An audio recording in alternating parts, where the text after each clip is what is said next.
Welcome to War Memorial Stadium for the 2022 edition of the Salt Bowl. Michael Westbrook along with Jim Garner, and it is the 50th all-time edition. Here in Saline County, these two teams coming up here to Little Rock to take on each other in what is the rivalry game, first game of the year, and Jim, the last game of the first week of the regular season of high school football. Some people call it week 0. We'll just call it the first week. We get to end it all here, right here at War Memorial Stadium. And it is exciting, Michael. We've got full house filling in. Saline County always turns out in droves for this. The Hornets in blue, the Panthers in white, ready to get after it. So last year, my first opportunity to see this game in person. It was a lopsided affair. Bryant with the win, the way it's been the last couple of seasons.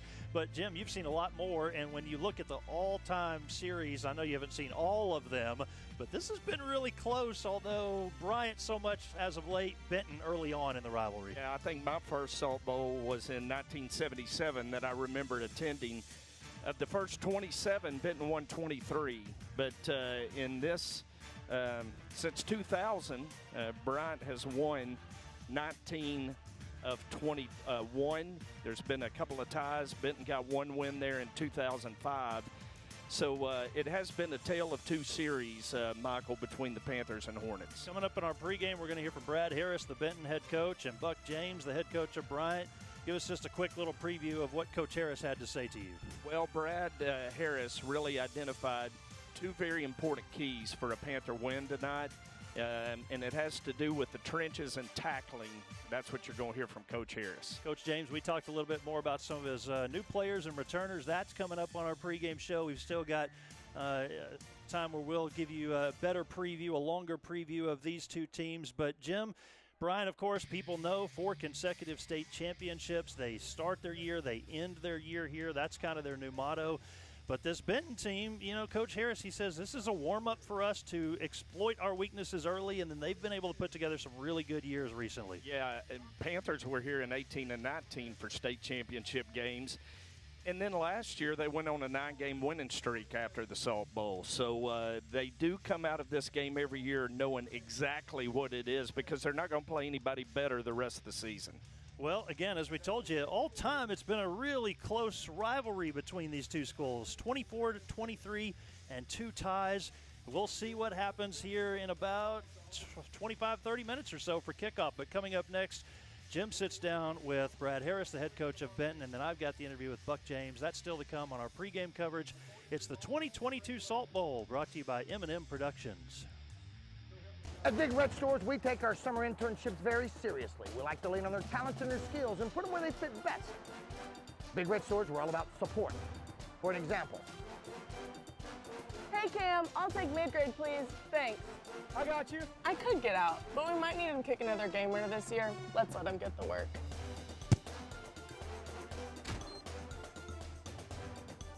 Whoever's idea this was gets a raise. It was mine. Check. We all have our share of new beginnings in life, like new friends and new adventures, and there will always be new ways to participate and help in our communities. Here at Everett, community focus is a top priority. That's part of the Everett difference. And so is a strong dedication to our employees and customers, with sales and service support that's unmatched in the industry. So when you're ready for that next vehicle purchase, come see us at Everett, or click on everettvgmc.com. I mean, this is okay. The Pledge of Allegiance, observe a moment of silence, and play the national anthem. Members of the Arkansas National Guard will lead us in the Pledge of Allegiance.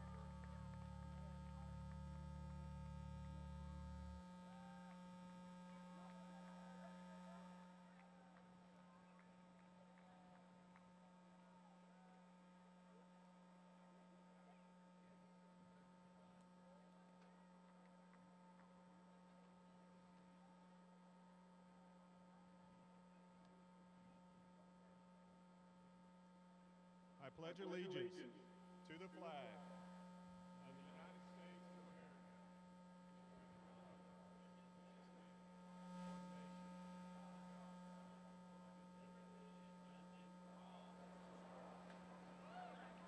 America. And Now for a moment of silence.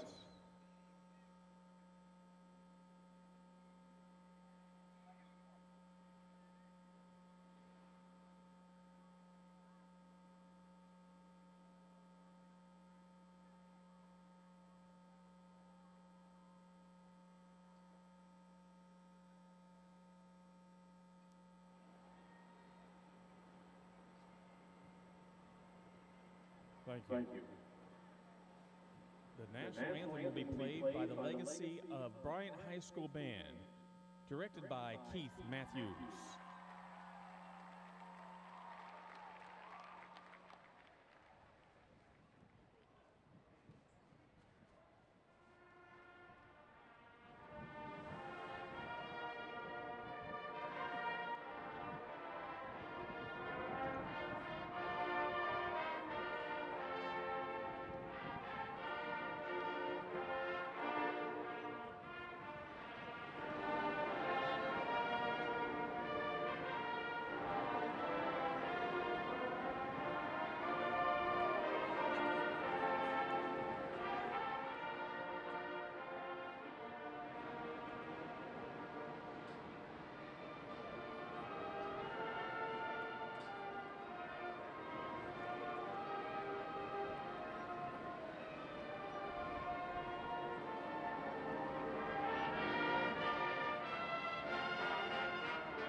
Ladies and gentlemen, please remain standing while the colors exit the field.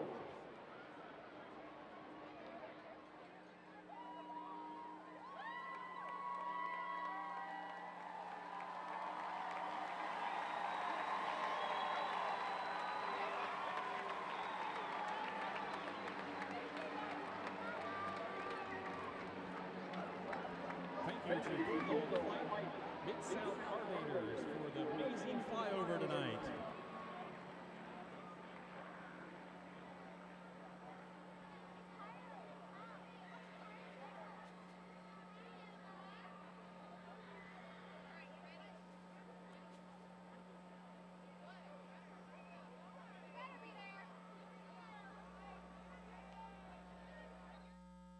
At Big Red Stores, we take our summer internships very seriously. We like to lean on their talents and their skills and put them where they fit best.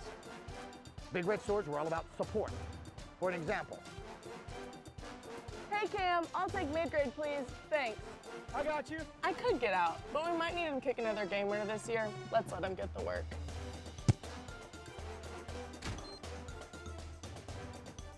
Whoever's idea this was gets a raise. It was mine. Check. We all have our share of new beginnings in life, like new friends and new adventures, and there will always be new ways to participate and help in our communities. Here at Everett, community focus is a top priority. That's part of the Everett difference. And so is a strong dedication to our employees and customers, with sales and service support that's unmatched in the industry. So when you're ready for that next vehicle purchase, come see us at Everett, or click on everettbgmc.com. Welcome back to the Everett Buick GMC pregame show of this year's Salt Bowl. Coach, Salt Bowl week's kind of unlike any other. I mean, homecoming week, state championship week, those sort of pale in comparison to what you've been through this week. Yeah, Jim, it's been a busy week to say the least. You know, you got to prepare for your first football game of the season, but you also you've got a press conference to go to, Salt Bowl pep rally. This morning we met at Big Red over on Long Hills and did a coach's show this morning with the Buzz. And then we've got our pep rally today that we go to. So more pep rallies, more interviews, things like that. But, the great thing about it is that means it's football season, and it's an exciting time of the year. And we're ready to get it kicked off. And how can you not get excited about the Salt Bowl? You know, you got a great community, two great communities that come together to play a great game. We just need to be making sure that the main thing is the main thing for us, and that's the football game. So kind of turn our attention to that football game on Saturday. You've talked about the symmetry. It's the 50th meeting all time between Benton and Bryant, and you're going for your 50th win as the Panther head coach. Right. You know, I hadn't really thought about that until it was said the other day, and you know, it would be pretty sweet to get that. You know, I mean, I'm not a coach that worries about wins and things like that, but to win a Salt Bowl would be huge for us. You know, we was talking about on the buzz this morning. This is our 7th year for Coach James now to be the head coaches of Benton and Bryant, and you know, unfortunately, we're 0-6 right now. You know, we played a couple of games really close in 16, 17, 18 had the game cut off, but the last couple of years we haven't made it close, and we've got to get back to that, Jim. You know, we just haven't played as well. They've been a lot better than us and have really dominated us. But it'd be pretty sweet to get it this year, you know, to get our season kicked off. We feel like we've got a chance to be very competitive with them this year, or we hope we do, you know. So, but it would be pretty sweet for me personally as the Benton Panthers to get that win after several years of not being relevant with them. I know the last few years you felt like it's been a real mismatch in the trenches. And maybe some of your optimism going in this year is that you feel like you match up on both lines better. A little bit. We feel like we have a better chance this year, maybe going back to even like we were in 14, 15, 16, 17, you know.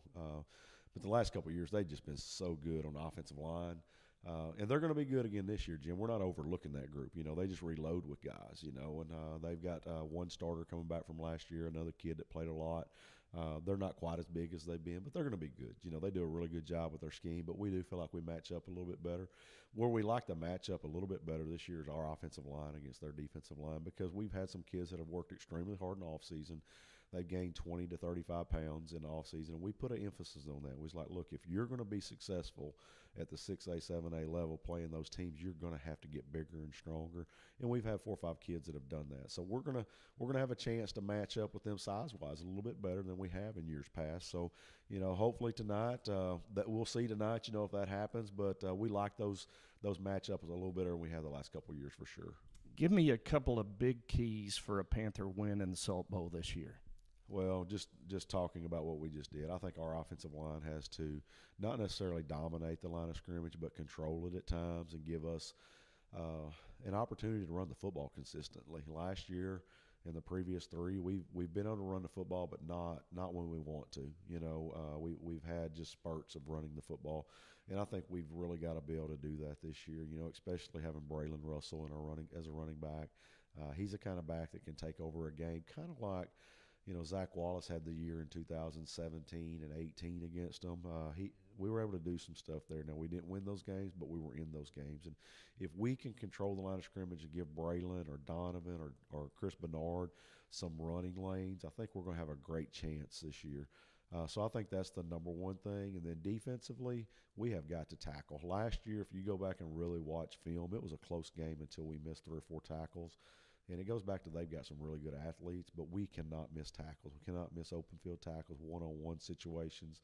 And if we can do that, we're going to have a chance. If we make them drive the field and earn every point they get instead of a missed tackle, it's going to give us a great chance. You know, so I think that's 2 big keys for us, one on offense, one on defense. Coach, good luck. Hope you get win number 50 in Salt Bowl number 50 between the Benton Panthers and Bryant Hornets. We're going to step away and take a break, and when we come back, Michael Westbrook will interview head coach for Bryant, Buck James. This is the Everett Buick GMC Salt Bowl pregame show. Family and community go hand in hand. That's why ACDI proudly calls downtown Benton our home, and why we are excited to be a part of this community. Hi, I'm Josh Lane, the team captain at ACDI. My teammates understand the importance of serving in the community, and at ACDI, we'll always make that a priority. We are proud sponsors of the Benton Panther football team and thankful to share our family with this great hometown. Go Panthers!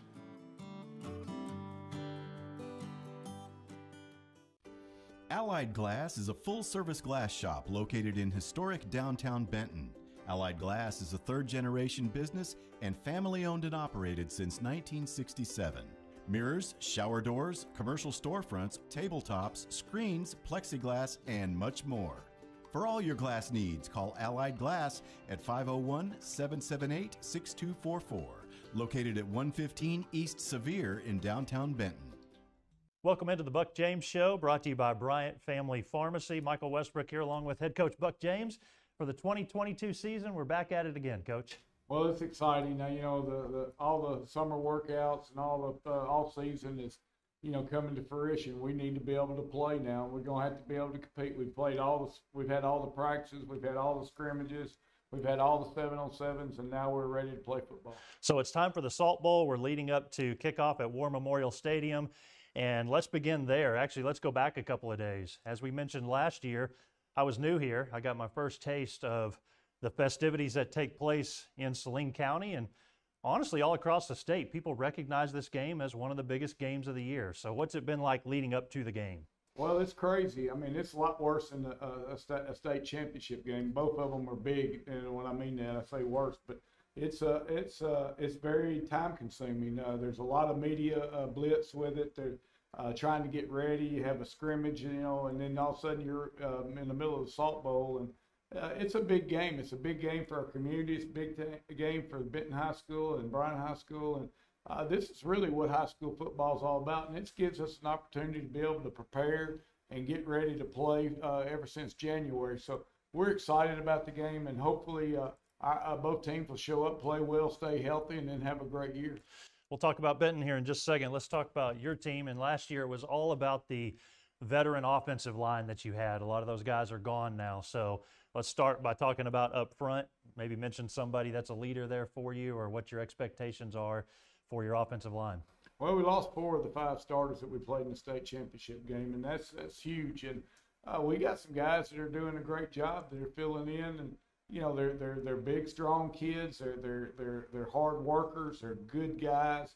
You know, to be an offensive lineman, you've got to have a yeoman's type of mentality, and you got to be a team guy first. And I think we have a group of guys that have been able to do that. Matthew Elder is one of the starters last year at center for us, and Lawson Hutchison has played a lot for us last year at tackle. And Tate Settle is a guy that played a little bit for us last year and played in some key moments, playing at guard. And Com Taylor is the other guard. And I think our guys are ready for the challenge. And we just got to go and play some football. Now, you do have the veteran running backs coming back, or at least I call them veterans because of what they did last year, Chris Ganaway and James Martin. So how is that going with practice, them learning kind of a new offensive line, and are those guys ready to go? Well, they are. They've had a good summer. They've worked hard. Both of them are bigger and stronger than they were this time last year. You know, they became a little bit of a leader for us, and I think that they're going to have big years. You know, I think our tailback room is probably the best it's been in my coaching career. We could probably go 5 deep in the game. We've got some other guys that are really doing a great job. We've got a couple sophomores that have really shown a lot of abilities to be able to help us. We've got a senior transfer in Brandon Johnson that came in that should be able to help us. And I think that it's a strong room, and hopefully these guys will be patient and work together. Now, Coach, I'm always told I bury the lead. We should have probably started with the quarterback. That's who everybody usually focuses on, but I try to put that question in a little bit later. David Pawanetti and Jordan Walker, they've got to replace Carson Burnett, who had to replace Austin Ledbetter, and you just go down the list, and yet year after year, you've got a guy out there who can sling it, who can manage the game.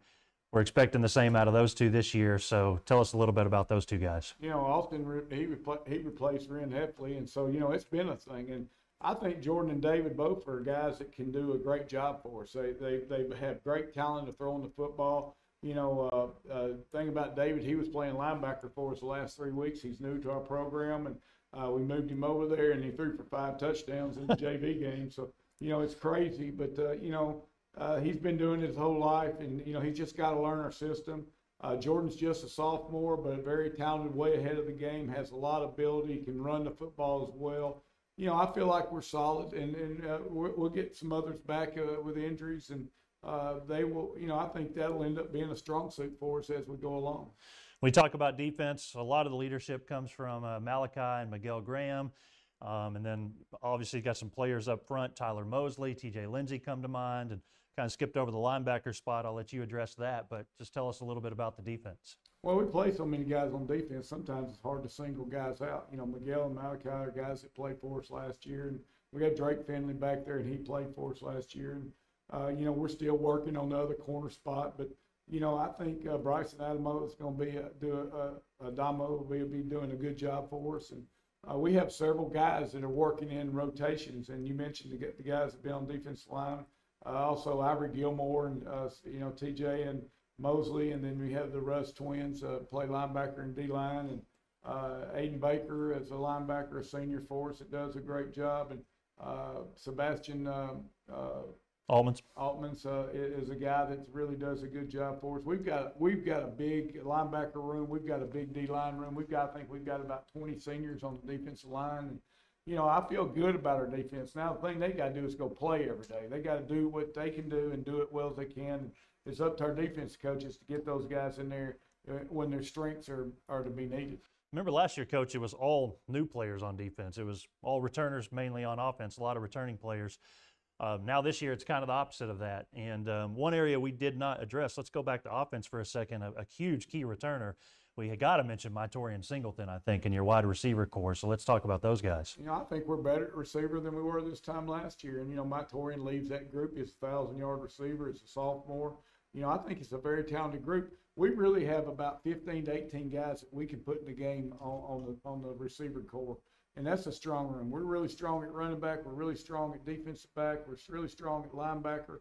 And we're really strong at running back. And so those are some things that I think our kids can, you know, we can build our team on.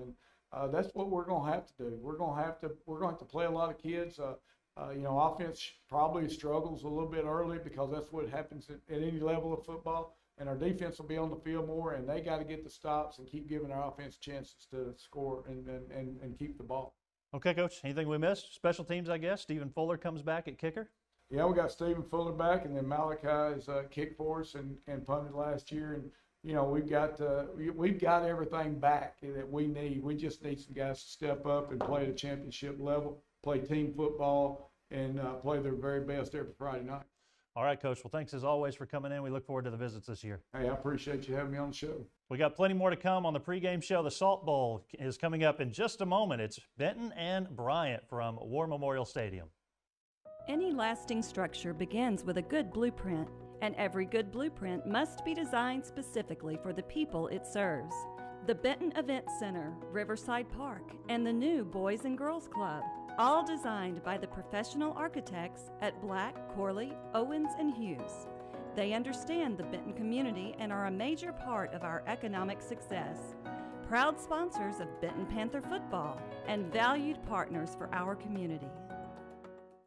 Yes, we've got Bear on the line with a question for Trey. Bear, what's your question? Hey, Randy, this is Bear, first-time listener, long-time caller. I wanted to ask Trey about Sanders Ground Essentials. I know they are real five-star guys wanted by everybody. I heard they have an excellent weed control and fertilization program, and they do customized plans based on annual soil results for all their customers. I just want to know what you guys have heard. I'm going to hang up and listen now. Bear, you should call them at 315-9395 or on the web at sandersground.com. Let's get growing.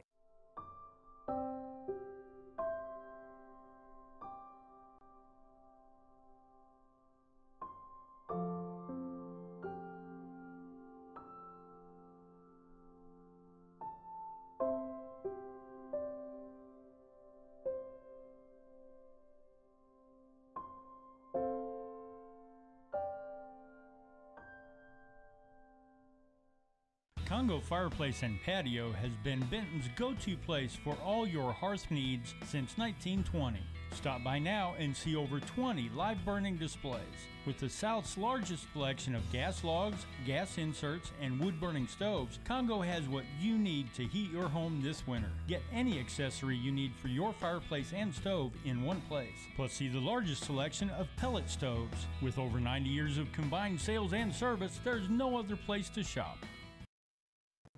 Big Red Stores now has drive-through windows, which means you'll get your order faster than Cam Little can kick a game winner.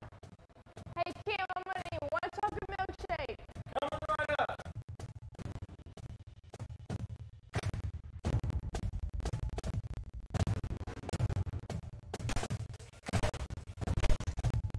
Merchants and Farmers Bank is built around hard work and dedication, offering the big bank products but small bank friendly.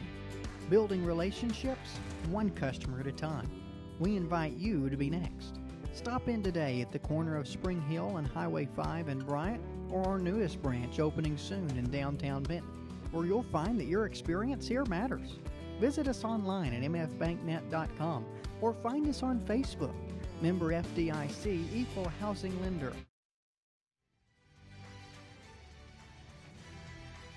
Welcome back to War Memorial Stadium. We're getting ready for kickoff of the 50th edition of the Salt Bowl. This is the 2022 version. Benton Panthers and the Bryant Hornets. Michael Westbrook along with Jim Garner.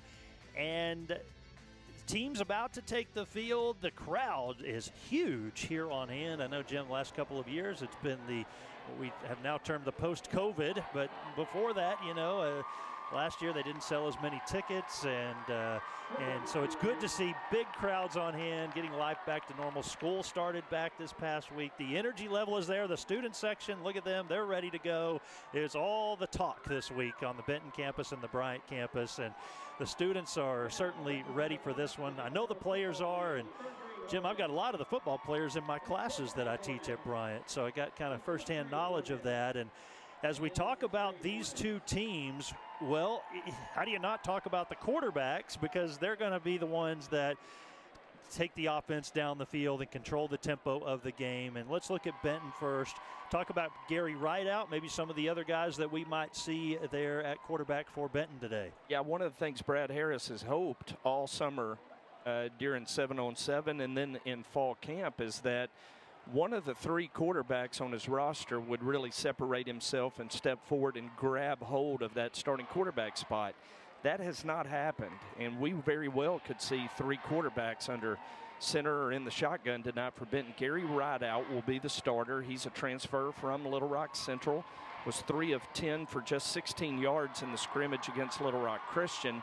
Jack Woolbright, the senior who played cornerback last year, will be getting some snaps tonight as well. He was 7 of 9 for 44 yards against Little Rock Christian. Then Klein Hooten, a 6'3", 190-pound junior, will likely get some snaps as well tonight, Michael. So could see three quarterbacks tonight for Benton. Brad Harris, Justin Ray, and the staff still trying to sort out who their go-to guy is going to be. Talk about the huge crowd. Look at that Benton Panther crowd, the sea of maroon. Now they're on that far side. They've got the sun in their eyes right now. It was a hot day. As Bryant is the home team, they're on our near side. They're shaded a little bit, but fans aren't too worried about that. They're just excited to see some high school football. Captain's down on the field, just about ready for the coin toss. Talk about Bryant, and it's Jordan Walker, a sophomore quarterback. He's going to be the first sophomore in more than a decade to start in the Salt Bowl game. And you going back to last year, Carson Burnett was a one-year starter. He was a new quarterback. And, so it's Jordan Walker, a sophomore. He led his team as a freshman to an undefeated season. Gideon Moats, another quarterback that was injured, and so the backup for tonight's game is David Paglianetti, and so those are the two guys that we might see out there. Walker named the starter, and again, we don't know a lot about him except that at least we haven't seen him play much this year because we thought maybe Moats was going to be in there, but Moats gets hurt in the scrimmage. But what we do know about Walker is he led his team to an undefeated season as a freshman. He did, and they finished that off with a 12-7 win over Benton in the junior high Salt Bowl that was for all the marbles. Very impressed with Jordan Walker in the scrimmage at PA. He ran for 2 touchdowns, threw for 2 touchdowns, accounted for 4 touchdowns in that scrimmage game. So very impressive for a sophomore. I misspoke there a little bit. Paglianetti's the one we don't know a lot about. He was a defensive player, so if they get to him, we've not seen him at quarterback. So we'll see if that ends up being the case or not, or if Jordan Walker stays out there for the entire game. And, Jim, another area, it's an area that Coach Buck James said is maybe perhaps the most dynamic that he has had his entire tenure as the Bryant head coach, and that's at running back. Chris Ganaway and James Martin, both of those guys coming back after incredible performances last year. You might remember Ganaway had 3 touchdowns in this game in the Salt Bowl. And so those two guys, if they can be protected up front, a pretty new offensive line, you know, they'll be okay there. And again, we're getting close to the coin toss here. Jim, that's an area, a contrast of where Benton's got a little bit of an advantage in offensive line perhaps this year. Yeah, the script has almost flipped from last year. Bryant came in with the veteran offensive line last year. Benton comes in with 4 returning starters up front this year. So Brad Harris talked about winning in the trenches, that he feels like his team matches up better this year than they have the last couple of years up front. And also that the Panthers are really going to have to tackle well in open space. You mentioned Ganaway's 3 touchdowns last year, one of 90 yards, one of 58 yards, where Benton missed some tackles. The Panthers have got to tackle well in open space tonight. Troy Mitchell, our public address announcer here at War Memorial Stadium. He's the new public address announcer for the Bryant Hornets, and so about to have the coin toss. We'll pitch it to him for that.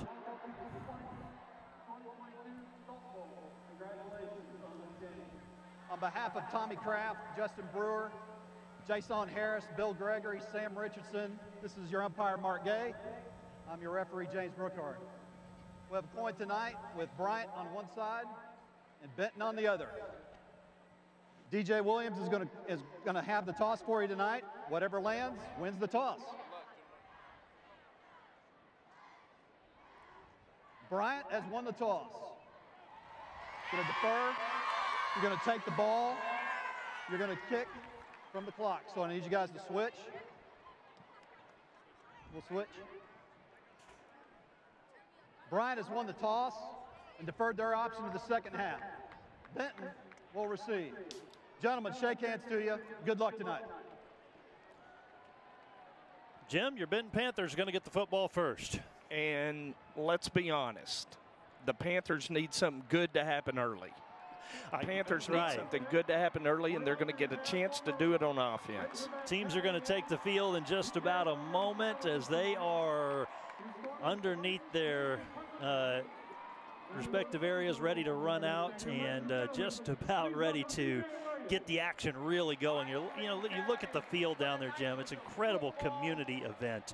From the little kids to the old folks, everybody is down there, and it is just really incredible to see. And they're ready to get these players out on the field. DJ Williams there was the one tossing out, doing the coin toss. He's talking to the crowd right now, in fact. And so, again, Benton ready to take the field first, and then Bryant. And that's what Bryant likes to do anyways. They want to defer to the second half and have that ball starting in the third quarter. So I guess, Jim, everybody got their way then. Yeah, and Jake Jones, the Panthers starting middle linebacker, talked this week about getting his picture made on the field at a Salt Bowl when he was 5 years old.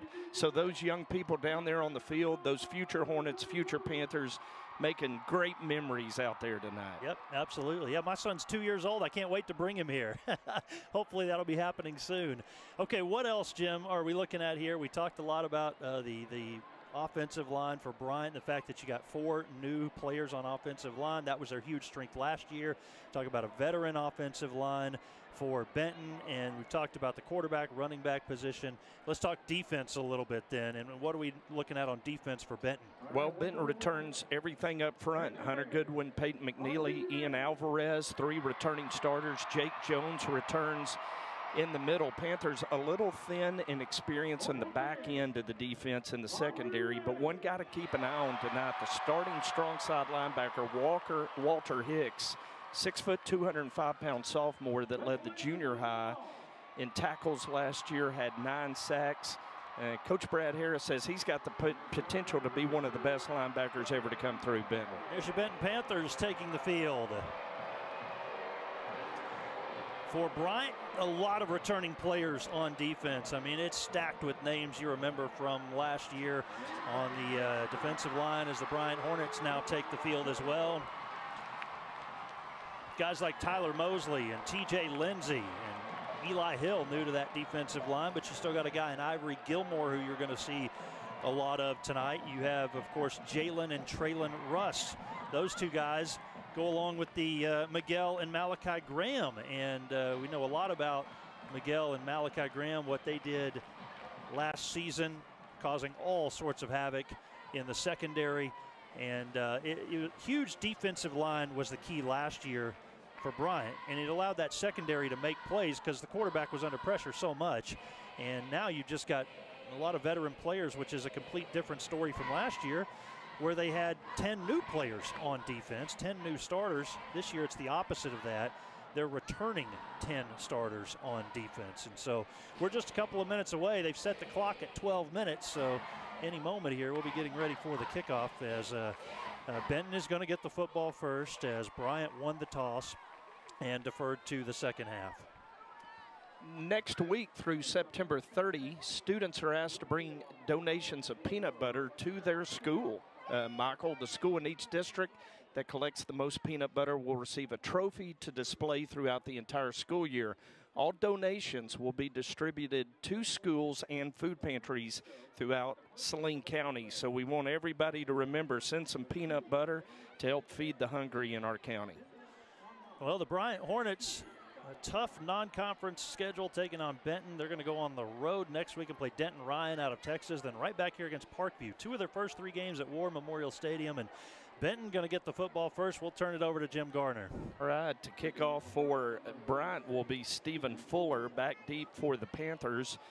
To receive, Chris Bernard and sophomore Elias Payne. We are awaiting a few more future Hornets to leave the field in the north end zone. They're getting to go up the tunnel the Hornets came out of. 2 more steps. I think they're off the field now, Jim. And we are about ready to go. Maroon across the way, blue on the near side. And the 2022 football season for the 4-time defending 7A champions and the defending 6A West champions underway. There's an onside kick by Bryant. The ball still on the turf. The Panthers fall on it at midfield. Boy, Buck James rolling the dice, Michael, right out of the chute.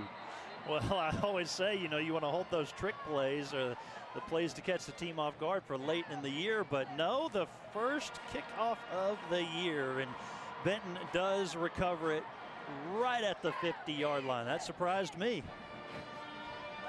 Buck going for broke from the get-go.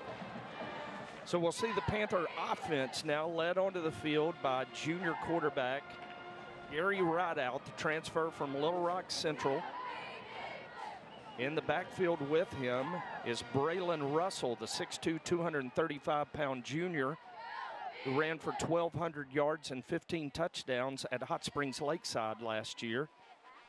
Hope I have this right. Looked like it was Colby Howard who fell on that football for Benton. Panthers with a 4-receiver set. We'll get the starters for you after this first play. Donovan Pearson comes in motion. Rideout keeps Rideout with running room over the 40 into Hornet territory all the way down to the 36-yard line. And a Benton first down. The Benton starters across the front: Walker Davis, Elijah Harris, Carter Sanders, Tanner Holden, and Parker Glaze left to right. Rideout is your quarterback. Braylon Russell is your running back. The receivers are Elias Payne, Donovan Pearson, and Logan Owen. The H-back is Drake Womack. First down and 10 following the 14-yard gain by Gary Rideout. Bryson Adamo with that stop a moment ago for Bryant. Panthers trying to take advantage of good field position after recovering the onside kick. Give off to Braylon Russell, and he is going to be hit and stuffed at the 35-yard line.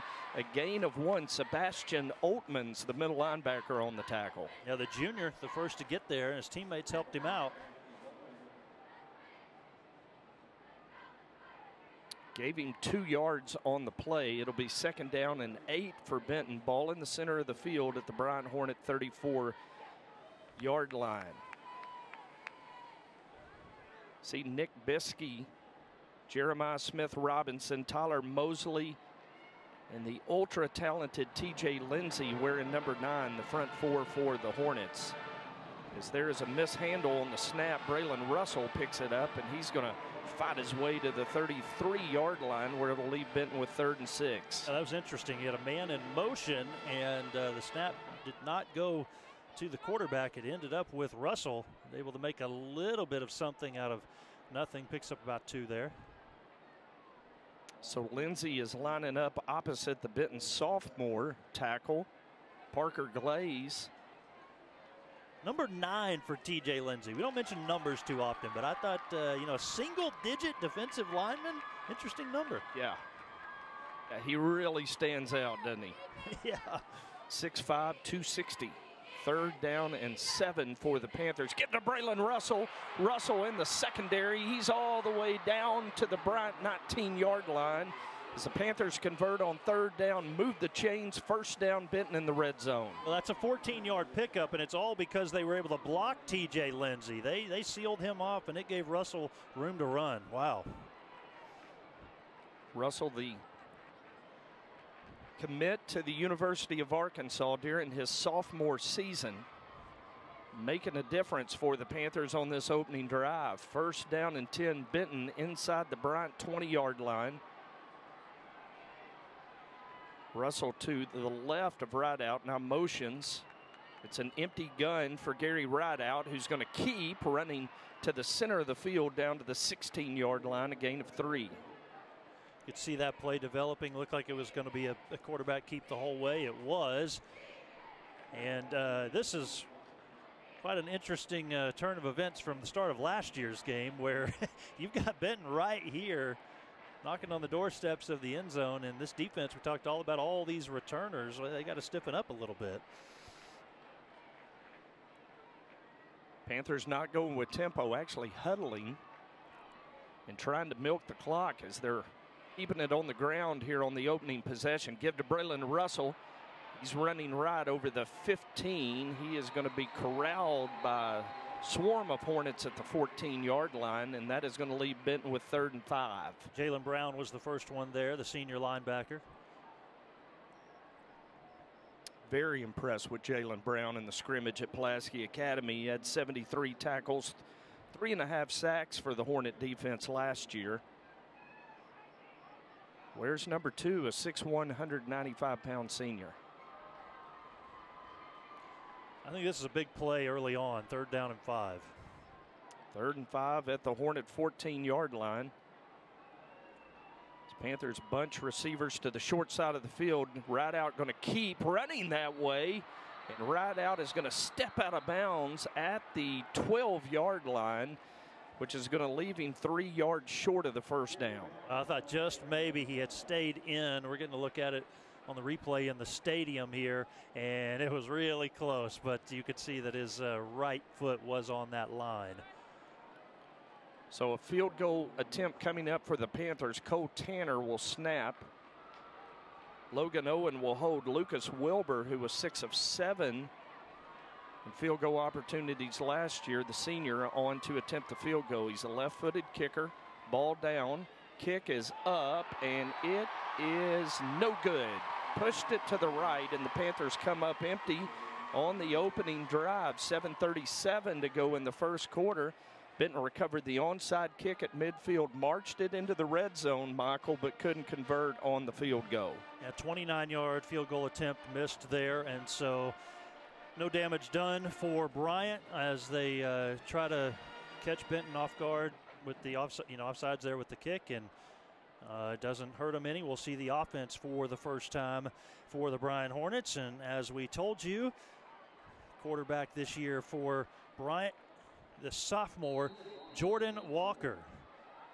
He's got Chris Ganaway in the backfield with him. They'll shift him early from left to right. 2 receivers to the right. Hand off to Ganaway on the ground out to the 25 on his first carry. They'll put him at the 26, so a 6-yard gain for Chris Ganaway. And here's the starters for Bryant on offense. The line is Cairo Terry, Tate Settle on the left side, Matt Elder the center, Colm Taylor, Lawson Hutchins on the right side. And then the wide receivers, Donald Miller, Carter Ratcliffe, Mytorian Singleton, and Jordan Knox. 2nd and 4 for Bryant. Snap back to Walker. Looks, throws, right. Intended for Knox. Too far out in front of him into double coverage. Incomplete, and an early 3rd down and 4 yards to go for Bryant.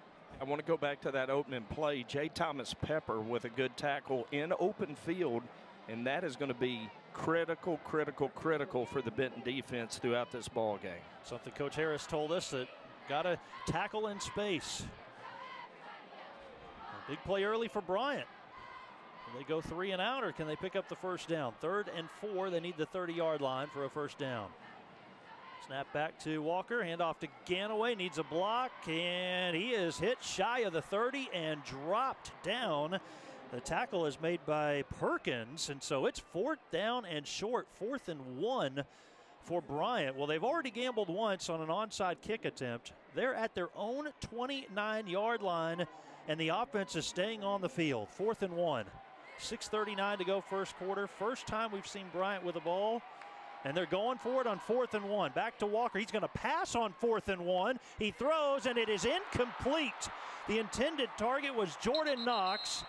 There's a flag down, so wait just a second. Not only did they gamble, they went for the pass play on 4th and 1. We do have our referee mic'd up, so we'll wait and see what the flag is all about.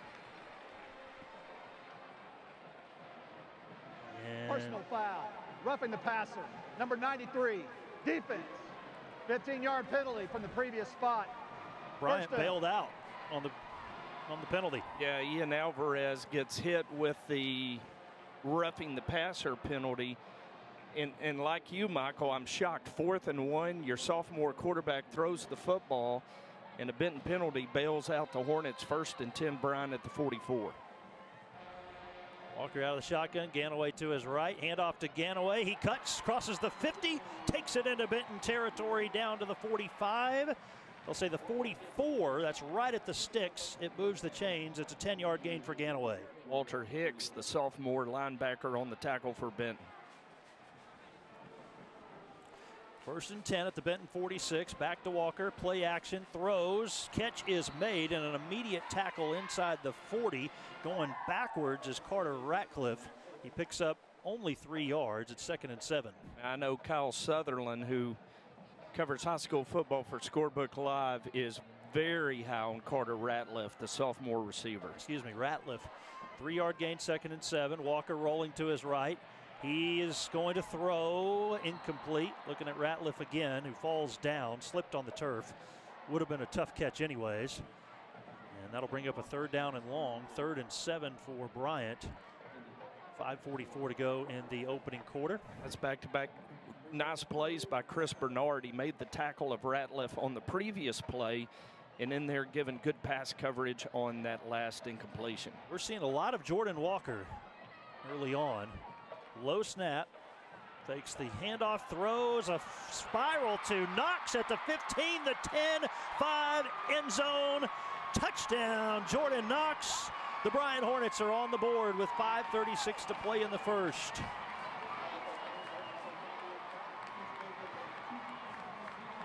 Well, in the early going, Michael, Benton got a gift, recovered an onside kick, unable to convert. Bryant got a gift in the roughing the passer penalty, and the Hornets able to convert and put it in the end zone. Extra point from Stephen Fuller is good. We've got our first break in the action here. Bryant 7, Benton nothing. It's the 2022 Salt Bowl from War Memorial Stadium.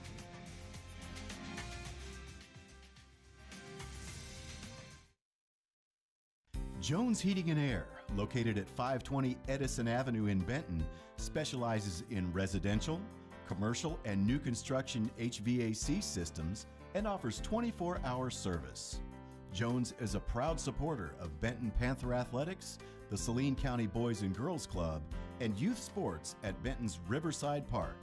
Find out more at jonesheatingandair.com or call 501-778-3324. You ready for this? Home field advantage is such a huge deal in football, and I think it's a huge deal in the mortgage world too. That's why we're a local company. We have in-house processing and underwriting, and that enables me to make sure that my customers have a great experience from kickoff to the closing table. And that's just what we want to do, is give them a great experience. With Cornerstone Home Lending, you'll always have the home field advantage. Text DIO to 36260 to get started today. The kickoff goes into the end zone, and that is a touchback. Bryant had 4th and 1, incomplete pass, but a late hit roughing the passer penalty bails out the Hornets with a 15-yard penalty. And a couple of plays later, it's quarterback Jordan Walker connecting with returning wide receiver Jordan Knox for a big touchdown strike. Bryant with a 7-0 lead, 5:36 to go in the first quarter. So the Panthers will have it after the touchback. First down and 10 at their own 20-yard line. Hornets lead at 7-0. As Owen and Womack come to the near side, Payne and Pearson to the far side. Braylon Russell in the sidecar beside quarterback Gary Rideout. Panthers move the ball well on their opening drive. Down to the Hornet 12, but unable to convert on a field goal as Rideout keeps. And Rideout runs into Jalen Brown, the outstanding senior linebacker for Bryant. Gain of just 1. Yes, and Jalen Brown ran into him. They collided for sure, and a very minimal gain there. We talked about Jalen Brown already. We're going to call his name quite a bit tonight. See this on the replay right there. Form tackle at its best. No doubt. Second down and 9 for the Panthers. Ball in the center of the field. Randy Shaw, running backs coach, signals in the play being called by offensive coordinator Justin Ray from the press box. Owen in motion. Rideout takes a snap, flips it out to Braylon Russell, and that's a good open field tackle by Jalen Brown. Yeah, it's Brown again. I would say let's go opposite Jalen Brown next time. Okay. I mean, he's 2 for 2. Yeah. I mean, the play a moment ago, he stood still, got his arms out, made the tackle. That time, kind of had to make a little diving effort, went down low, still wrapped up nicely, and dropped him down, no gain. So third down and 9 for the Panthers. They're going to stack receivers to each side of the formation. Again, Russell, the lone back in the backfield, is Panthers going to see how Bryant sets up. Now change the play. They move the receivers to the wide side of the field into the hash. Now we've got a timeout being called by a very frustrated. The play clock was at 0. Yeah. Yep. Michael, we're joined by Terry Benham, who is back doing color commentary. Terry and Dio will be a part of our Benton crew this year, and Terry wrote down 2 things: mistakes and finish. And in the early going, the Panthers hadn't been able to do that, and Bryant's capitalized. They have, but if you're Benton, you sit here and go, it's very early on, first quarter. Don't let that 1 15-yard penalty dictate the rest of the game. So you can eliminate those mistakes and still be right here in this thing. You just can't let those pile on after another. But what Bryant did was they took advantage of it. And they said, okay, we're not going to have another 4th down. We're going to make sure we go for the big strike. And they went to Knox a couple of times, remember, and it was incomplete the first pass attempt to him. So pretty clear they're going to keep going back to him again. And that's one thing, last year, believe it or not, first couple games, Bryant had 10, 12, 13 penalties. They struggled in that area too, and they were able to clean that up by the end of the year. And so you see more of that in this first game, of course, but you hope maybe throughout the rest of the game they can play pretty clean. Jordan Knox has matched his touchdown total from last year. Yeah. 1 touchdown on the season last year, has 1 in the first quarter here in the season opener of 2022. So after the timeout, the Panther offense back on the field. Hornet defense ready to dig in. We've got a 3rd down and 9, Benton at their own 21-yard line. Panthers receivers are being pressed by the Hornet secondary up in press coverage. Greg Fowler playing center field at safety. Now the Hornets back off. Going to swing it out to Elias Payne, and Rideout overthrows him, incomplete, and it's 4th down and 9. Benton's going to have to punt it away. And that's where TJ Lindsey factors in. He's listed at 6'6". He puts his hands up in the air. You got to get the ball over the top of his outstretched hands. By the way, Lindsey and Fowler, both 2 of the starters on the basketball team. Yeah. And Buck James said in some previews, we're not going to be the biggest defense, but we're going to be very long. Yeah, they're definitely active. They get their hands up.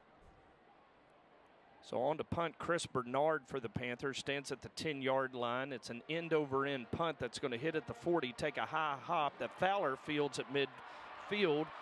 And he is returning up the Bryant sideline, gets a block, and he loses the football. It's picked up by Braylon Russell, who scores. And the Hornets go up 2 scores on a punt return for a touchdown. An improbable punt return as Fowler dropped the football, and his buddy, Johnny on the spot, Braylon Russell, is going to get credited for this touchdown. So Fowler fielded at his own 48, so he's going to get about 47 yards of return yardage. He dropped it at the 5, and it was Russ who was right there with him. Hey, we're talking about basketball. You know, you follow your man. You never end a play. Well, that's what these guys did. Just keep with the play. You never know what might happen. Got poked free from behind, and there's Russ to pick it up for the score. Special teams needs to hurry. Needs another player out there.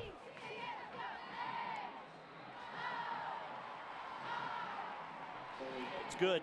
Fuller with the extra point there. Sorry, Jim. And that'll make it 14-0. Chase Harding actually forced the fumble on that punt return, but how about Braylon Russell, another senior on that Bryant Hornet team, picking the ball up, taking it into the end zone, and the Hornets up 14-0 with 3:34 to go here in the first quarter. Well, so much for all that I just said about mistakes and momentum, you know, because it changed in a hurry right there. If you're Benton, you got to settle back down here. Jim, on that opening drive, you were talking about how they were looking to the sidelines, taking their time. I don't know what the approach is going to be there against Bryant, because if you give Bryant time as well, they can get settled in. You may have to speed it up on them a little bit, try to get something past them. Yeah, I think coming into the ball game, Coach Harris's idea was we've got to shorten this game. Yeah. We've got to shorten the game, and you do that by huddling. You do that by milking the play clock.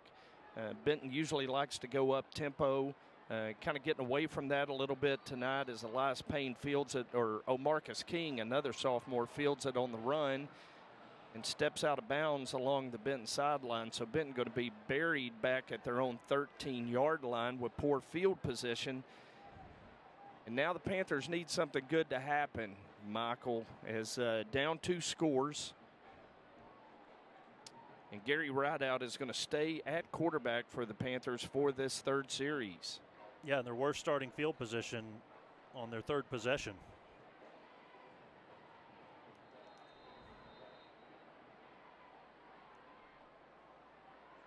I'm not sure that kickoff wasn't headed out of bounds, but, you know, you're trying to make a play and go over there and field it. It's a live ball, so you'd rather field it than leave it in bounds.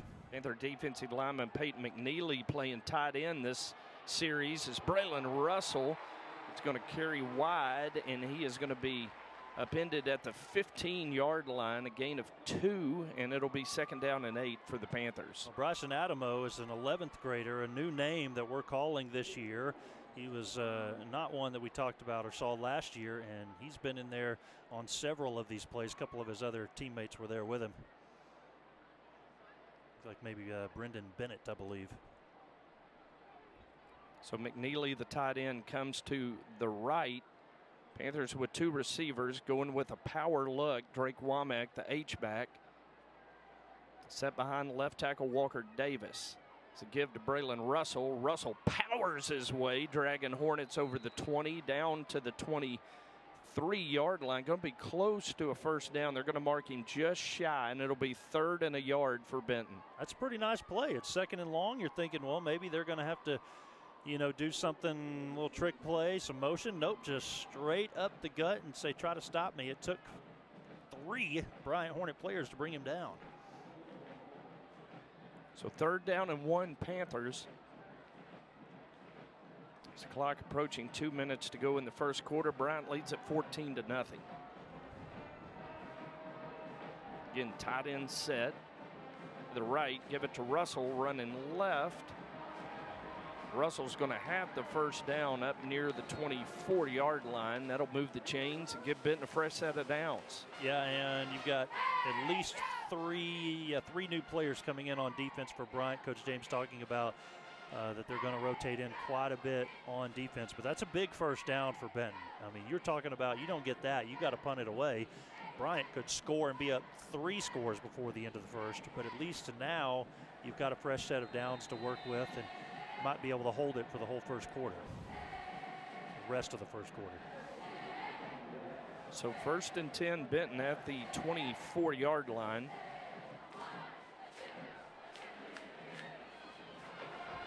Going to motion Russell out of the backfield this time. Rideout going to keep, gets a good block from Drake Womack, and Harry Rideout is going to carry to the 29-yard line. 5-yard gain on a first down run. They ran that play on that opening drive as well. Jalen Brown, another tackle, as he stepped up and caught him around the ankles, as you see it again on the replay. Oh no, got him around the waist actually before bringing him down.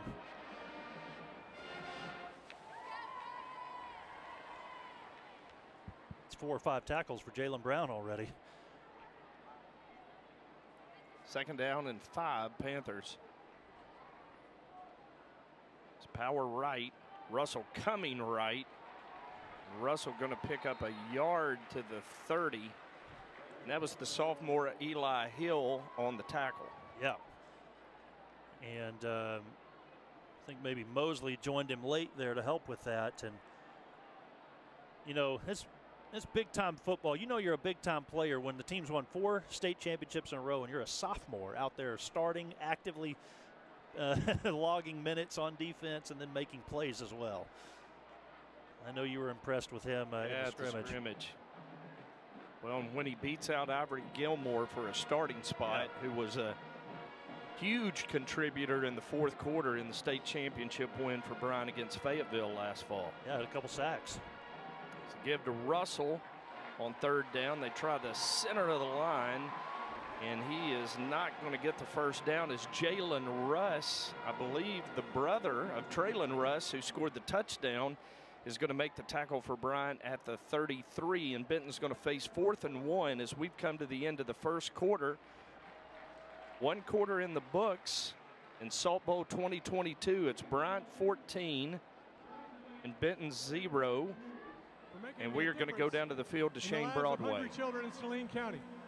Each year, the community comes together to collect peanut butter, a staple in the Food Bank's Food for Kids program. The donated peanut butter is distributed to schools and food pantries in Saline County. Starting next week through September 30th, students can bring peanut butter to their schools to donate. Here tonight from the Arkansas Food Bank, we have the CEO, Mrs. Rhonda Sanders, keeper of the coveted peanut butter trophies that will go to the winning schools. The school in each district that collects the most peanut butter will receive these trophies to display for the year.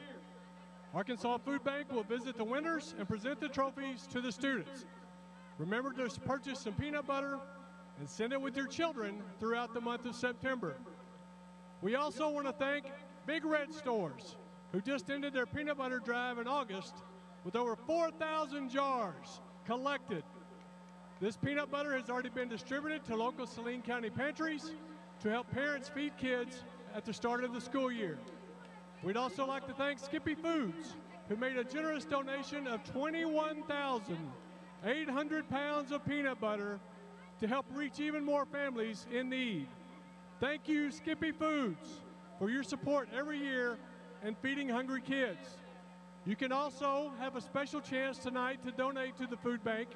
Right now, you can text DONATE to 844-381-3663 and make a donation. This will direct you to the food bank website. Every dollar donated, the food bank can provide enough food for 5 meals for every dollar. Make a difference tonight.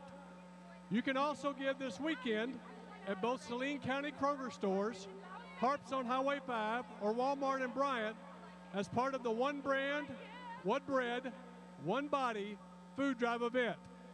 Thank you.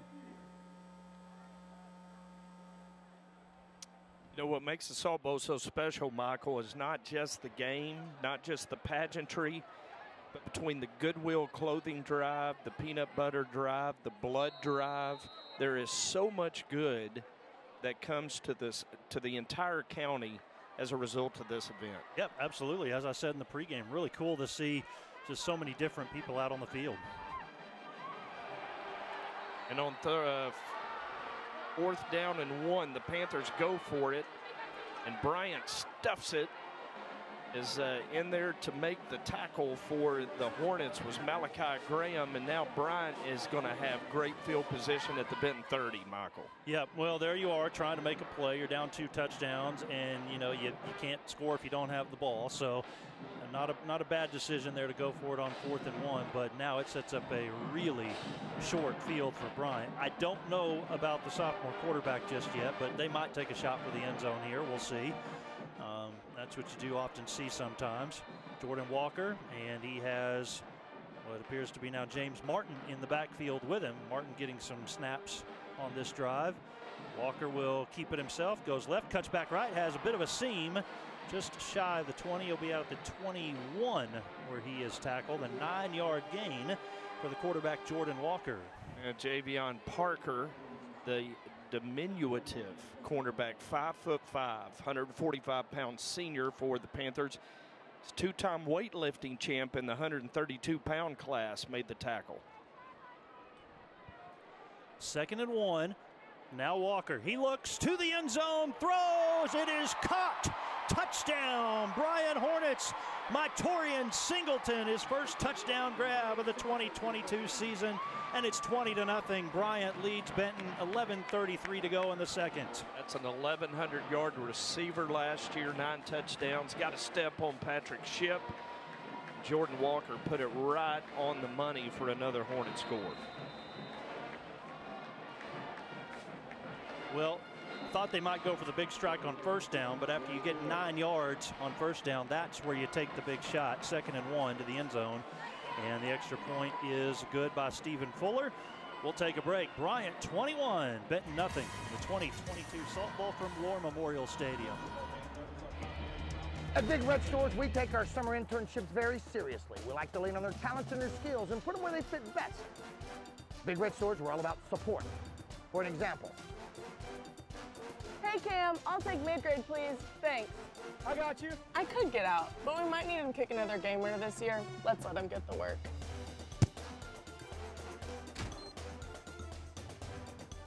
Whoever's idea this was gets a raise. It was mine. Check.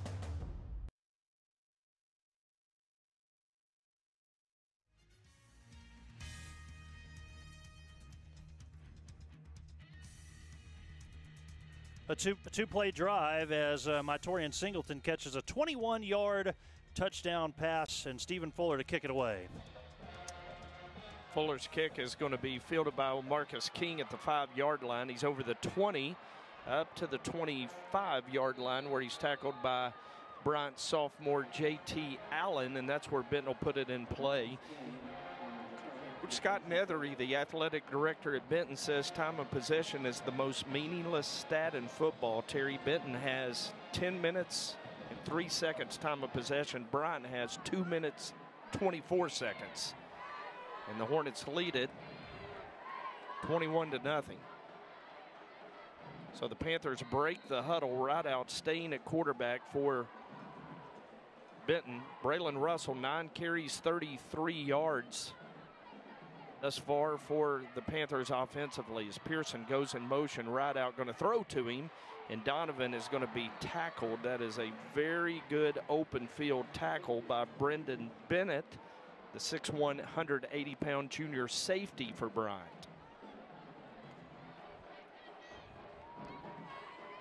Try to dump it off into the flats, and Bryant was ready for it. 2nd down and 11 is a loss of 1 on the play. Benton going to bunch 3 receivers to the short side of the field, and there went Elias Payne, the sophomore. The sophomore error, that'll back Benton up 5 more. Hey, congratulations to Coach Michelle Shoup and the Benton Lady Panther volleyball team. They won the first ever B-Town battle last night against the Bryant Lady Hornets. Lady Panthers won in straight sets, 25-21, 25-22, and 25-19. in front of a packed house. Yes. At the Hornets' Nest. Yes, came in there to Bryant and came away with the victory. Congrats to Benton on that. So Coach Leanne Back's Lady Hornets will play Monday at home against Mount St. Mary. Lady Panthers back in action on Tuesday at Benton Arena against Hot Springs as a swing pass to Braylon Russell. And Braylon's going to carry to the 27-yard line where Benton's going to face a 3rd and 9. Hopefully he's okay there. A little slow getting up. That play looked like it had some real potential, and it did pick up some good yards. It looked like the defense was kind of expecting it to go the other way perhaps. And able to swarm in there and make the stop. It was Adamo again. So 3rd down and 9 for the Panthers as the clock just ticks under 10 minutes to go here in the second quarter. Bryant leading 21-0 as Logan Owen in motion. Right out, takes a snap. Good pocket, throws up the Bryant sideline, intended for Owen, and played very well by the Bryant secondary as Jonah Brewster comes up with the interception. Yeah, he did. Jonah Brewster just right near the 50-yard line comes away with a takeaway. I believe he had an interception in the state championship game last year, if my memory serves me right. See this again. Was the receiver for Benton out of bounds anyways? Yeah, he was. They had thrown the hat to indicate that the Benton receiver was out of bounds, and so he wouldn't have been able to catch it anyways, but Jonah Brewster can and does. And now Bryant takes over. 9:46 to go in the second, and they lead 21-0. And I believe we're seeing the 3rd different running back in the backfield now. Brandon Jackson is going to get some time. Handoff does go to Jackson. Skirts one tackle, fumbled the football. It's loose, and there are more maroon helmets there than anything. I think Benton has it. Still waiting to untangle the pile, but it is Benton Panther football. So 3rd string running back Brandon Johnson gets 1 carry, fumbles the ball, and gives it right back to the Benton Panthers. Chris Bernard, the Panther safety, comes up with that fumble recovery for Benton, and it's going to put Benton in field position right at midfield. A chance for the Panthers to get back in this one. Of course, Brandon Johnson played for the Panthers last year, had 69 yards rushing for Benton in the Salt Bowl last year. His first carry as a Hornet, and Ian Alvarez punched it out of there, forcing the fumble, and Benton has it 1st down and 10 right at midfield. Saying it's a little more special for Benton to get that fumble recovery then, aren't you? I think so. I think so. It's right out of an empty gun, going to roll to his right and throw to Logan Owen. A battle for the football. That might be intercepted. Brandon Bennett comes up with the football, and they are going to say catch for Logan Owen. Wow, they give it to Benton to the 34-yard line. I thought Bennett picked it off. Well, they were so close to the out-of-bounds line, the boundary, that I guess possession first to Benton. Yeah, he was down. I would say that's the right call. That's a catch, and then took it away from him once the Benton receiver was down. Good camera work right there. That's a great shot. So it goes as a 16-yard reception from right out to Logan Owen. 1st down and 10, Benton at the Bryant 34-yard line. Right out, going to swing it out to Braylon Russell, and he is going to be pushed out of bounds by Bennett at the 30-yard line. A gain of 4. It'll be 2nd and 6. Decent little drive being put together here by Benton. And Bennett steps up, makes the tackle, sends him out of bounds. Didn't get the interception, took it out on Braylon Russell on that tackle. 2nd down and 6 for the Panthers as they move toward the north end zone of War Memorial Stadium here in this second quarter.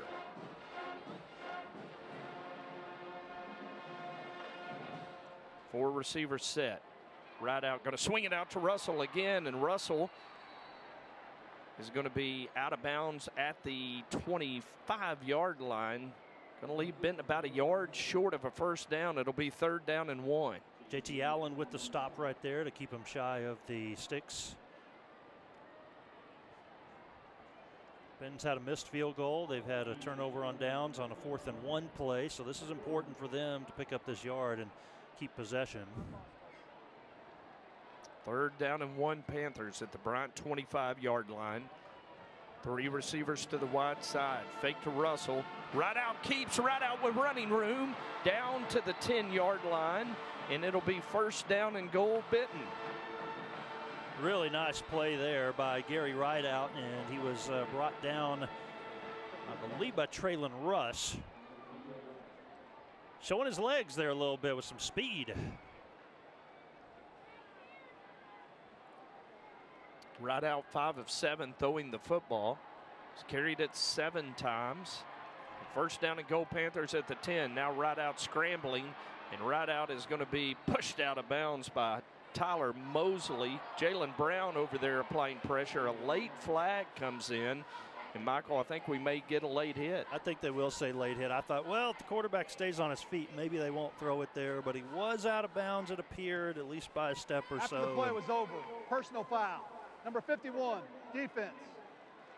Penalty is half the distance to the goal. 1st down. Well, rules are the rules. He's out of bounds, and you hit him. He didn't fall down or anything, but that's the right call. Yeah, he was clearly out of bounds there. Penalty of aggression. So they move the football on the penalty down to the 7-yard line. And it'll be 1st down and goal, Benton at the 7.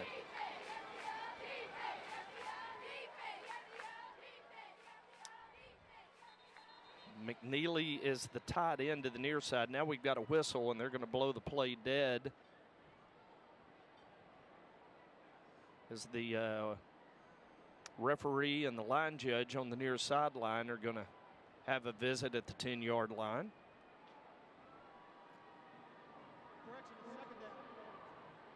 Now they're going to change it. 2nd down. 2nd down and goal, Benton at the 7-yard line.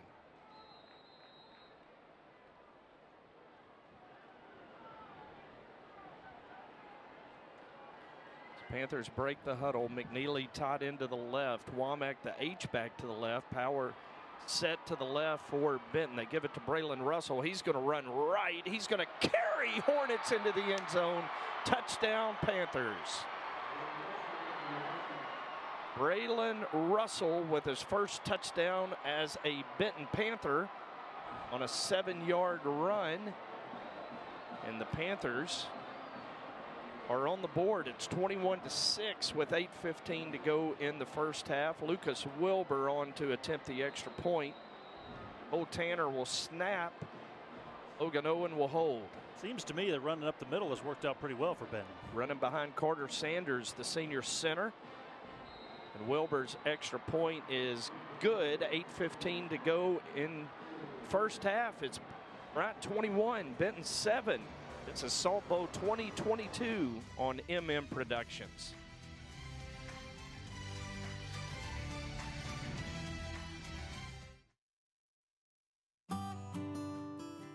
Family and community go hand in hand. That's why ACDI proudly calls downtown Benton our home and why we are excited to be a part of this community.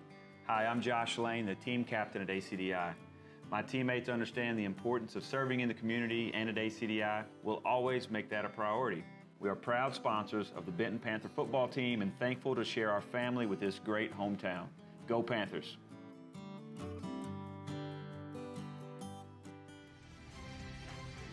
So the Panthers able to cash in for the 1st time tonight, Michael, on a Braylon Russell 7-yard touchdown to carve into the Bryant lead. It's Bryant 21 and Benton 7. That was a good run. It was a good run for 7 yards. Took the tacklers with him into the end zone, kept those legs churning, and we got a game again here. Yeah, Panther offensive line, a good job on that drive, but boy, you can see the power of Braylon Russell at 235 pounds as he carried Hornet defenders into the end zone, and Lucas Wilbur kicks it into the end zone. Saw Malachi Graham do that for the Hornets. I tell you, when you can force a high school football team to start at the 20, that is a weapon. Yeah. For both teams, in Graham and Wilbur on the kickoffs. Both of them able to do that, and yeah, I completely agree with you. So now you're sitting here 80 yards to the end zone. Bryant taking their time before breaking the huddle. Benton defense is out there ready to go.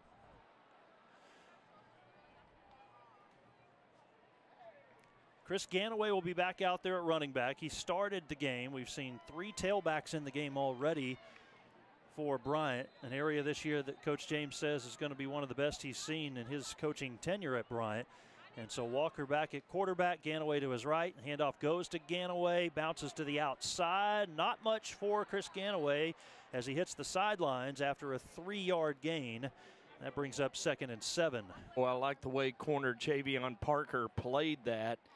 Javion is the smallest guy on the field right now, but he came up with, read the play well, big heart, and able to keep Ganaway to just a 3-yard gain.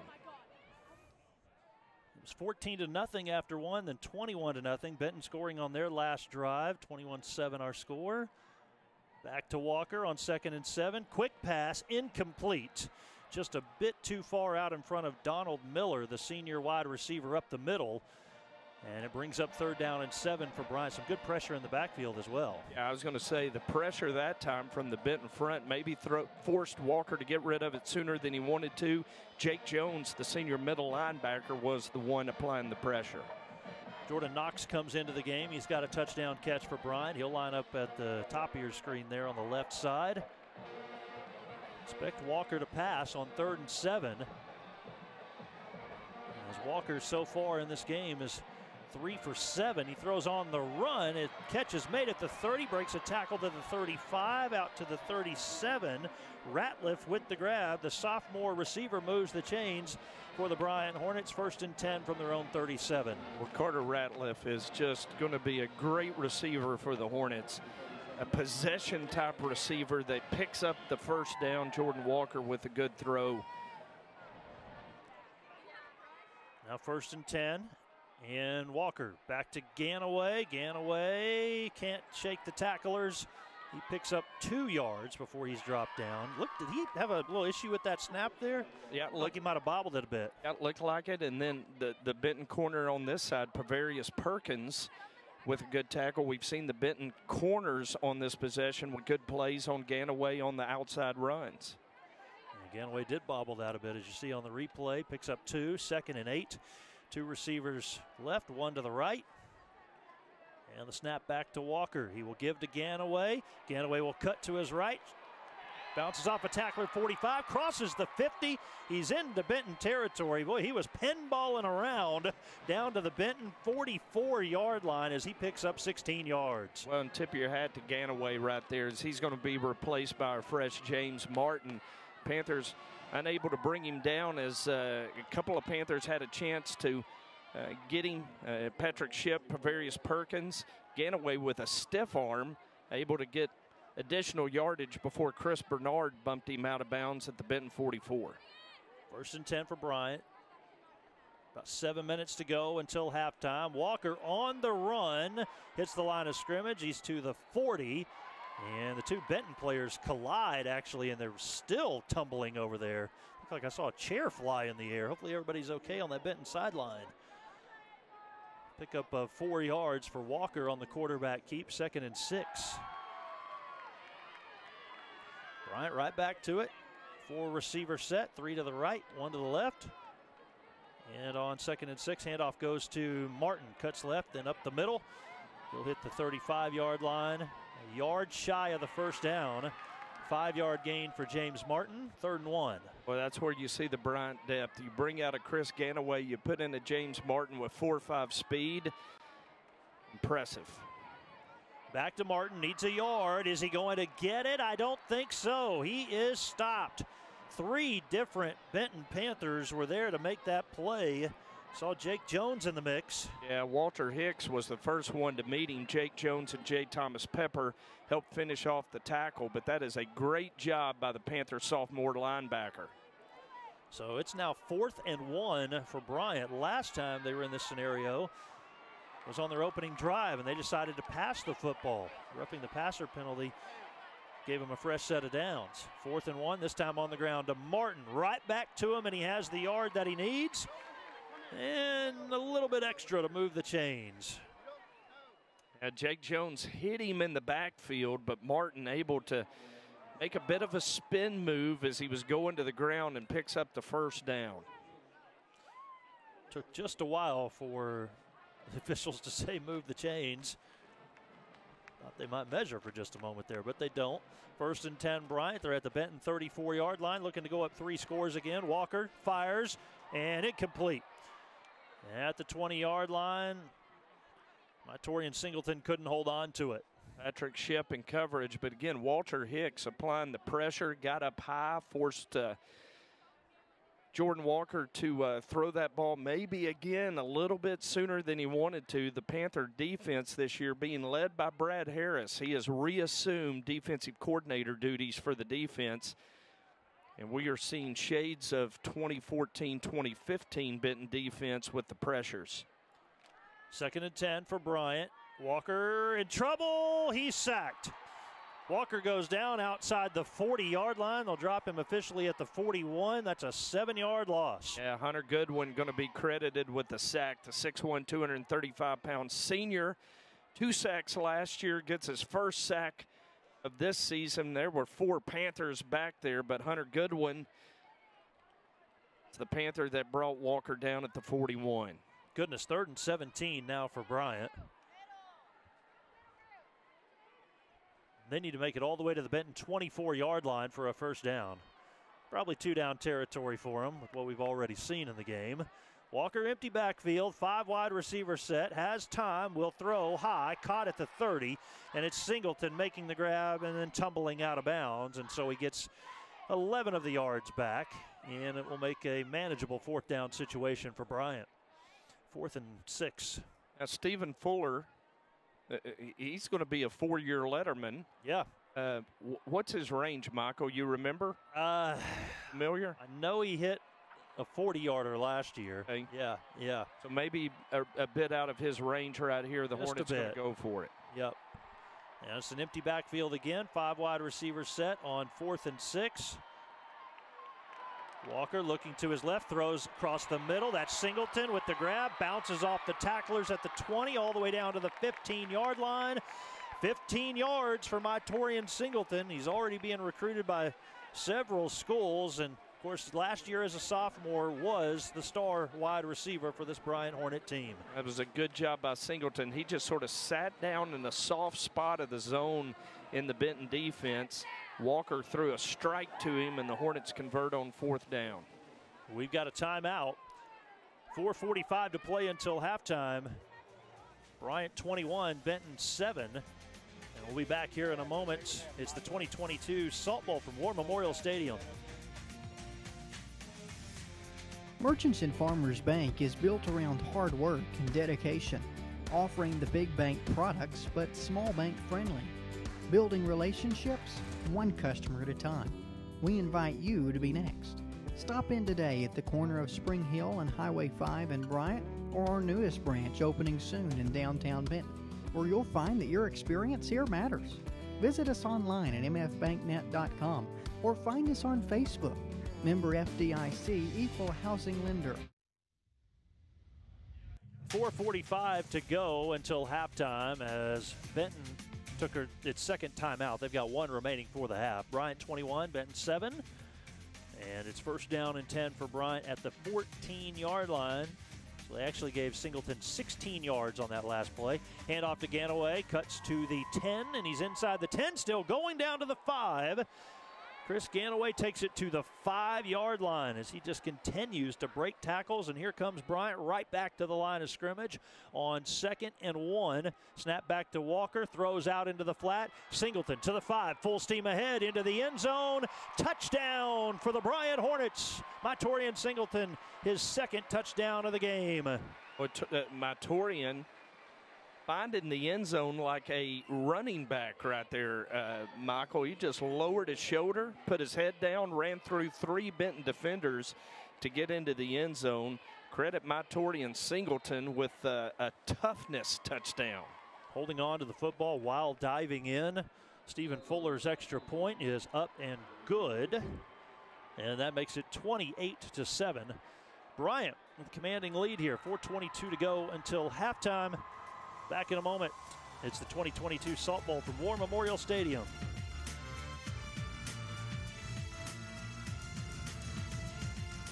At Farmers Bank and Trust, we know banking isn't always top of mind. You've got other things to focus on, like getting the kids to soccer practice or mowing the lawn or grocery shopping. But our products and services are designed to fit your schedule and needs.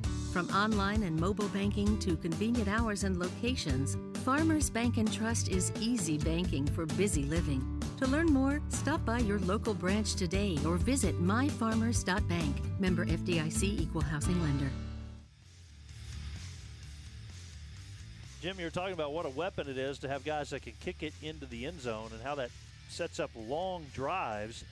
That took 15 plays to go the 80 yards and 3:53 for Bryant to get the score. That was a long drive. Yeah, and by high school standards. And a fourth down conversion in that drive as well. So very impressive by the Hornets as Malachi Graham's kickoff is going to hit the turf at the 15. Elias Payne fields it on a bounce and just has to go down at the 12-yard line. Benton going to work out of a deep hole. And as we talked about in the open, Michael, the inexperienced quarterbacks, Jordan Walker, 7 of 11 for 113 yards and 3 touchdowns throwing the football. For Bryant, I got to believe Buck James could not be more happy with his starting quarterback tonight. Well, I would say a couple of those belong to Mytorian Singleton, the way he's been able to catch the football. But yes, Jordan Walker has performed quite nicely at quarterback for a sophomore in his first official start. I think Coach James is probably very happy. Gary Rideout, 5 of 7 for the Panthers for 27 yards. Has run the ball 8 times for 35. Braylon Russell and Gary Rideout, the lone Panthers to rush tonight, as this time Rideout is going to keep, and he's got running room over the 20-yard line. Going to give him 8 yards on that carry. As time he's running behind Elijah Harris and Carter Sanders. Gain of 8, it'll be 2nd down and 2 for Benton. And once again, Jalen Brown is the first one there to get credit for the tackle. 2nd down and 2. 3:42 to go in the second quarter. Bryant leads at 28-7. Give to Braylon Russell coming to the near side. Russell going to run through a couple of tackles. He's going to be near the 35-yard line. And a little extracurricular on the far end of the field between Elias Payne and Miguel Graham. 2 flags fly. And we'll see what happens as Braylon Russell carried to the 34-yard line. He picked up 14 yards, but looks like we're going to get maybe a couple of dead ball penalties there, Michael. I would think that they're going to call it on both sides. After the play was over, unsportsmanlike conduct. Number 1, white. Unsportsmanlike conduct. Number 12, blue. The penalty's offset. The result of the play is a first down. So offsetting penalties will leave the football at the 34-yard line. 1st down and 10 for I think maybe we could just do like a warning and not have all the hoopla of. Yeah, I know. But, you know. Kobe Howard is going to check in at receiver in place of Elias Payne, who probably getting a bit of a lecture from wide receiver coach Drew Harris across the way. 1st down and 10 Benton. It's Donovan Pearson in motion. Going to give it to Donnie on the jet sweep, and Pearson going to pick up 3 yards to the 37. Sebastian Altmans was there. Good tackle to keep it from being more than just the 3 yards. We saw that young man a little bit last year as a sophomore, and he kind of sparked to later in the year, and now playing quite a bit. Yeah, had 38 tackles for the Bryant defense in 2021. 2nd down and 7 for Benton. It's Rideout gives to Russell. Russell going to be hit in the backfield. And it takes multiple Hornets finally to bring him down. They're going to give him forward progress to the 38-yard line, where it'll be 3rd down and 6 for Benton. tell you, Jim, we want to focus, of course, on this game, but this is the third straight night of football at War Memorial Stadium. Parkview was able to knock off Springdale Harbor on Thursday night. And then last night, North Little Rock loses. Catholic upset victory over North Little Rock. That was pretty shocking. Yeah, I came up here and watched it, and Panthers will be back here to play Catholic in 3 weeks, and very impressed with the Rockets last night. Bryant will be here in 2 weeks. What can we do to just get all of our road games here? Wouldn't it be nice?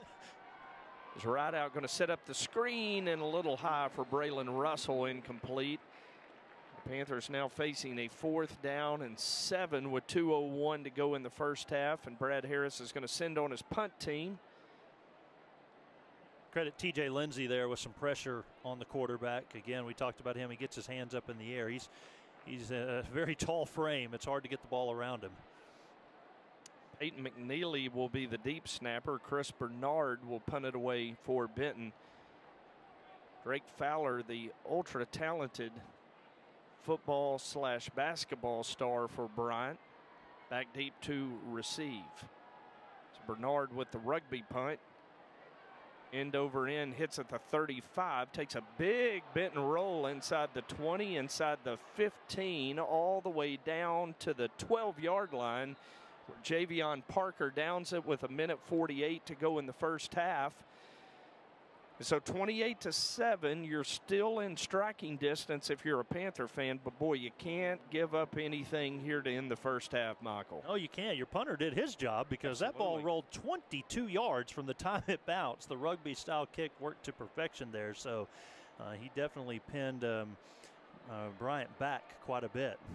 51 yards officially on the punt by Chris Bernard. So we'll see Jordan Walker with 1:48 to go. All 3 timeouts left for Bryant. They have 1st and 10 at their own 12-yard line. He will be passing across the middle, intended for Ganaway, a little low and behind him, incomplete. Despite the effort of Ganaway to try to turn around and make the catch, he could not. Halftime's going to be fun, Jim. We've got the bands starting to make their way out of the tunnel to take the field. The Benton and the Bryant bands performing together, and cheer and dance, color guard, everybody else. They're going to have the whole field packed. And we are going to bring you all of the halftime festivities on the live stream tonight. That's right. Empty backfield for Walker, 2nd and 10. Looks to his right. Steps up, throws, and it's caught. It's Chris Ganaway. He crosses the 50, down to the 40, to the 30, to the 20. Chris Ganaway inside the 20-yard line, and the Bryant Hornets are in business with 1:34 to go until halftime. The big strike from Walker to Ganaway. Ganaway had 170 receiving yards all year last year, but 90 of those came in the Salt Bowl. I can still see the play. It was to this end zone. I mean, Ganaway loves to catch against the Benton defense. 1st and 10. Walker with plenty of time now, 90 seconds. Will hand off on the ground to Martin. Breaks 1 tackle, can't really break the second. No gain, in fact, went backwards a yard, maybe even 2 yards. We'll see where they officially spot them on this one. With 1:19 to go, the clock stopped. Bryant has taken their first time out. 69 yards on that reception. Jordan Walker to Chris Ganaway. We're back in just a moment. Bryant 28, Benton 7, 2022 edition of the Salt Bowl.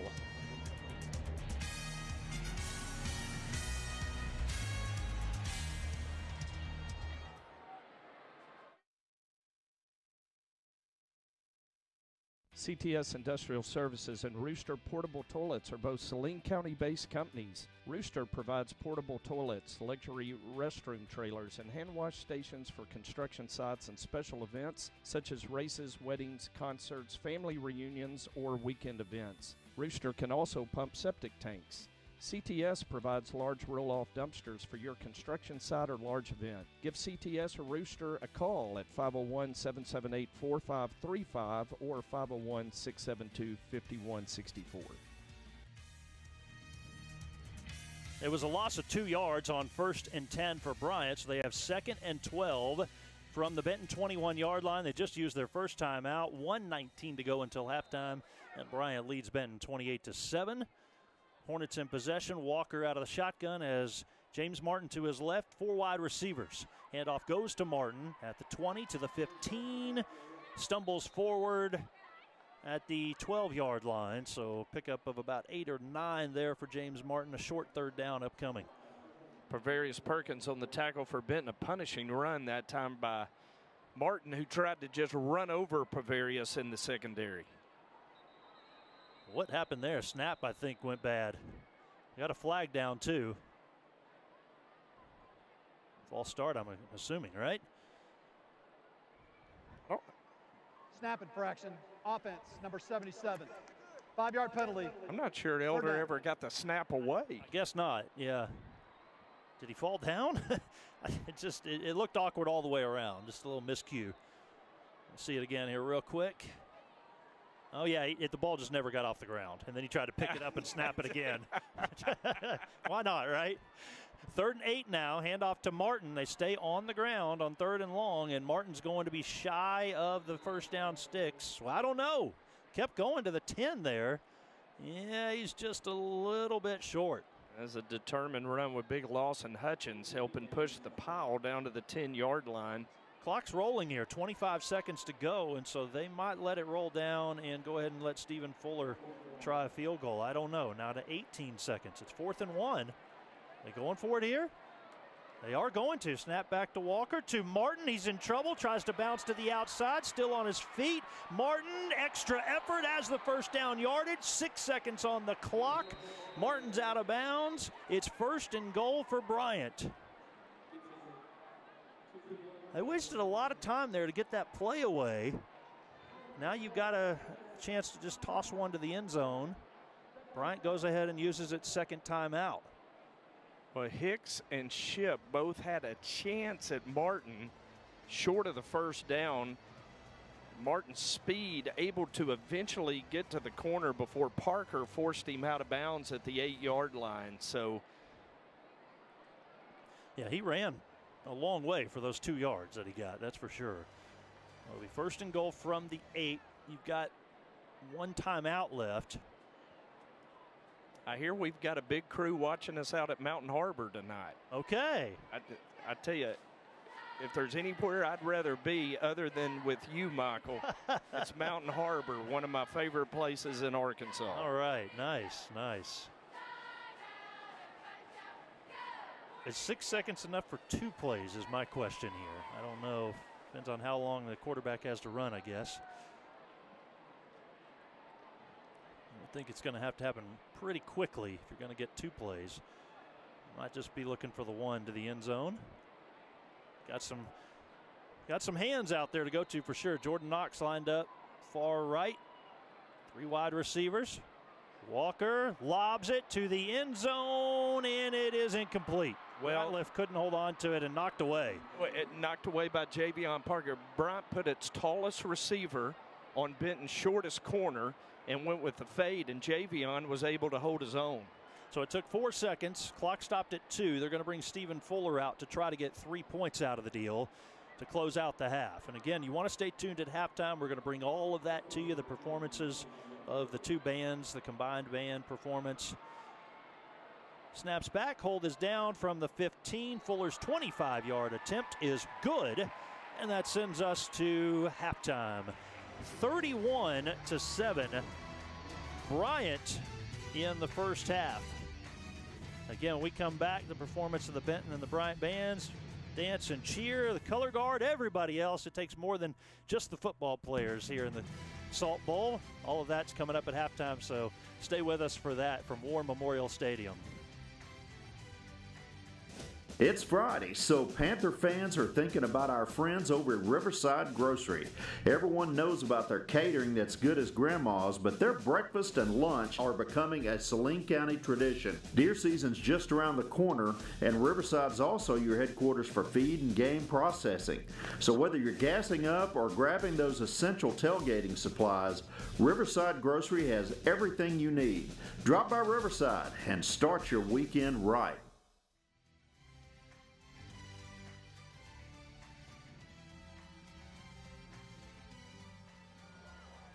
Ladies and gentlemen, welcome to the Salt Bowl Halftime Show. Please welcome to the field for a joint performance the 2022-2023 Bryant and Benton High School marching bands.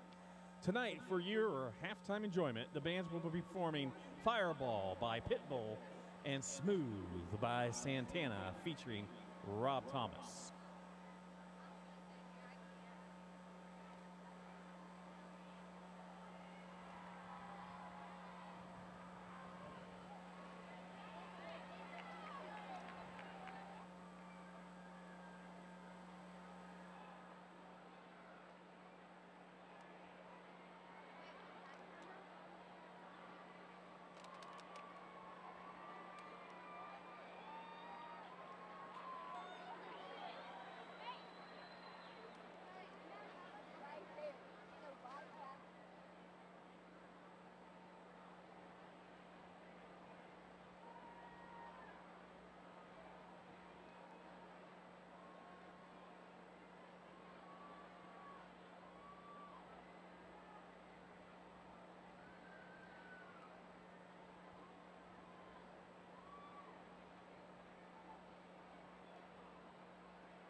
Bryant Band is under the direction of Keith Matthews, Jay Chipman, Jordan Van Dyke, Stephanie Bartlett, and Jennifer Dahlstert.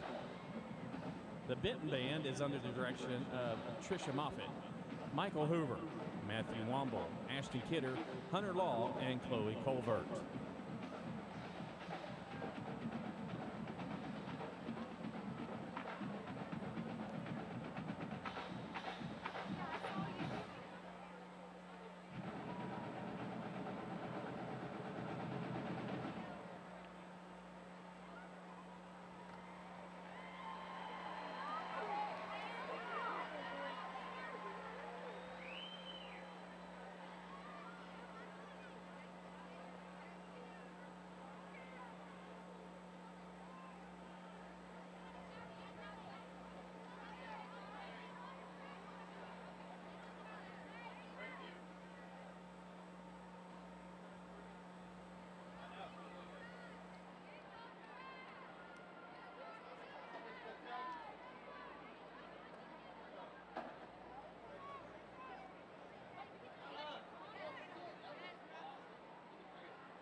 Please welcome to the field your 2022-2023 Benton High School Pep Steppers. Tonight they will perform a kick routine. They are under the direction of Captain Jade Parks, Co-Captain Aslan Ladd, First Lieutenant Grace Curlin, and Second Lieutenant Paisley Garcia. They are coached by Mrs. Randy Jo McCool.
Again, the Benton Pep Steppers.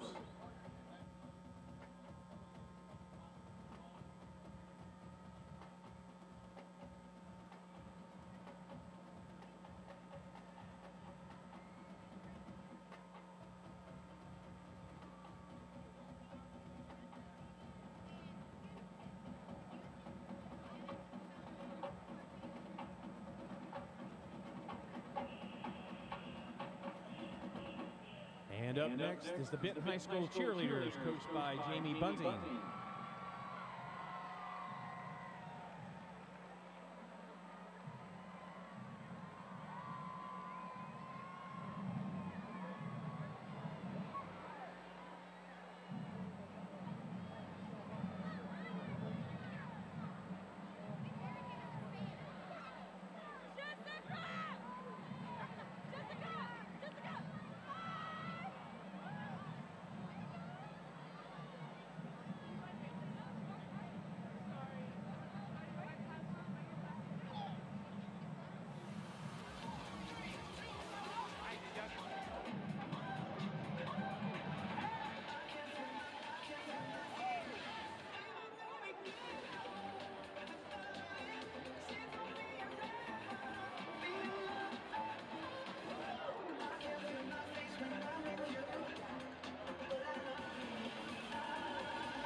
Cheer.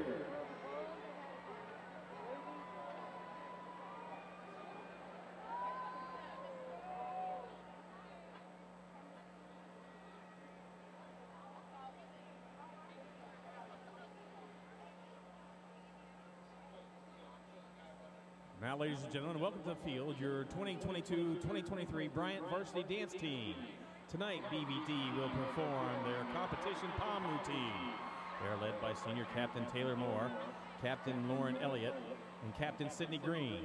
The Bryant varsity dance team is coached by Ashley Beard.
Ladies and gentlemen, please welcome to the field the Bryant varsity cheer. Captains are Marcy Flowers, Tatiana Harian, and Shelby Sullivan. The team is coached by Karen Scarlett.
Bryant cheerleaders.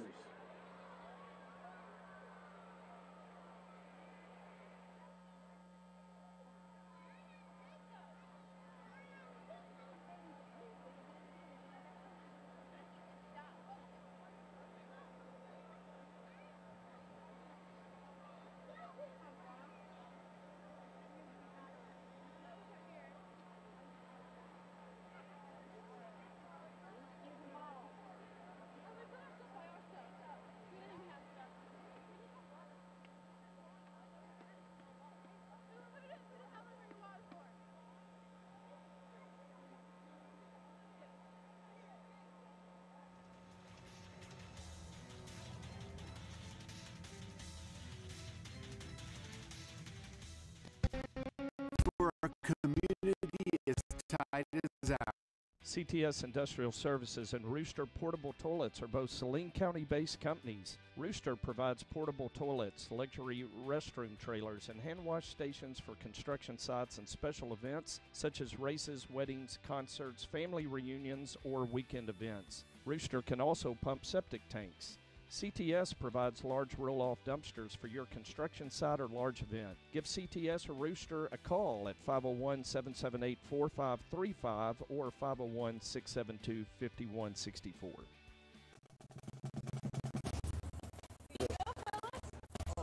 Elliott Electrical is a proud supporter of Benton Panther football. For over 35 years, Elliott Electrical has been providing reliable, efficient, high-quality electric service to Saline County and Central Arkansas. From lighting design and planning to street and parking lot installation, Elliott Electrical has all the lighting services to keep your home and businesses illuminated. For a free estimate for all your electrical needs, contact Elliott Electrical today at 501-315-7539. At Farmers Bank and Trust, we know banking isn't always top of mind. You've got other things to focus on, like getting the kids to soccer practice or mowing the lawn or grocery shopping. But our products and services are designed to fit your schedule and needs.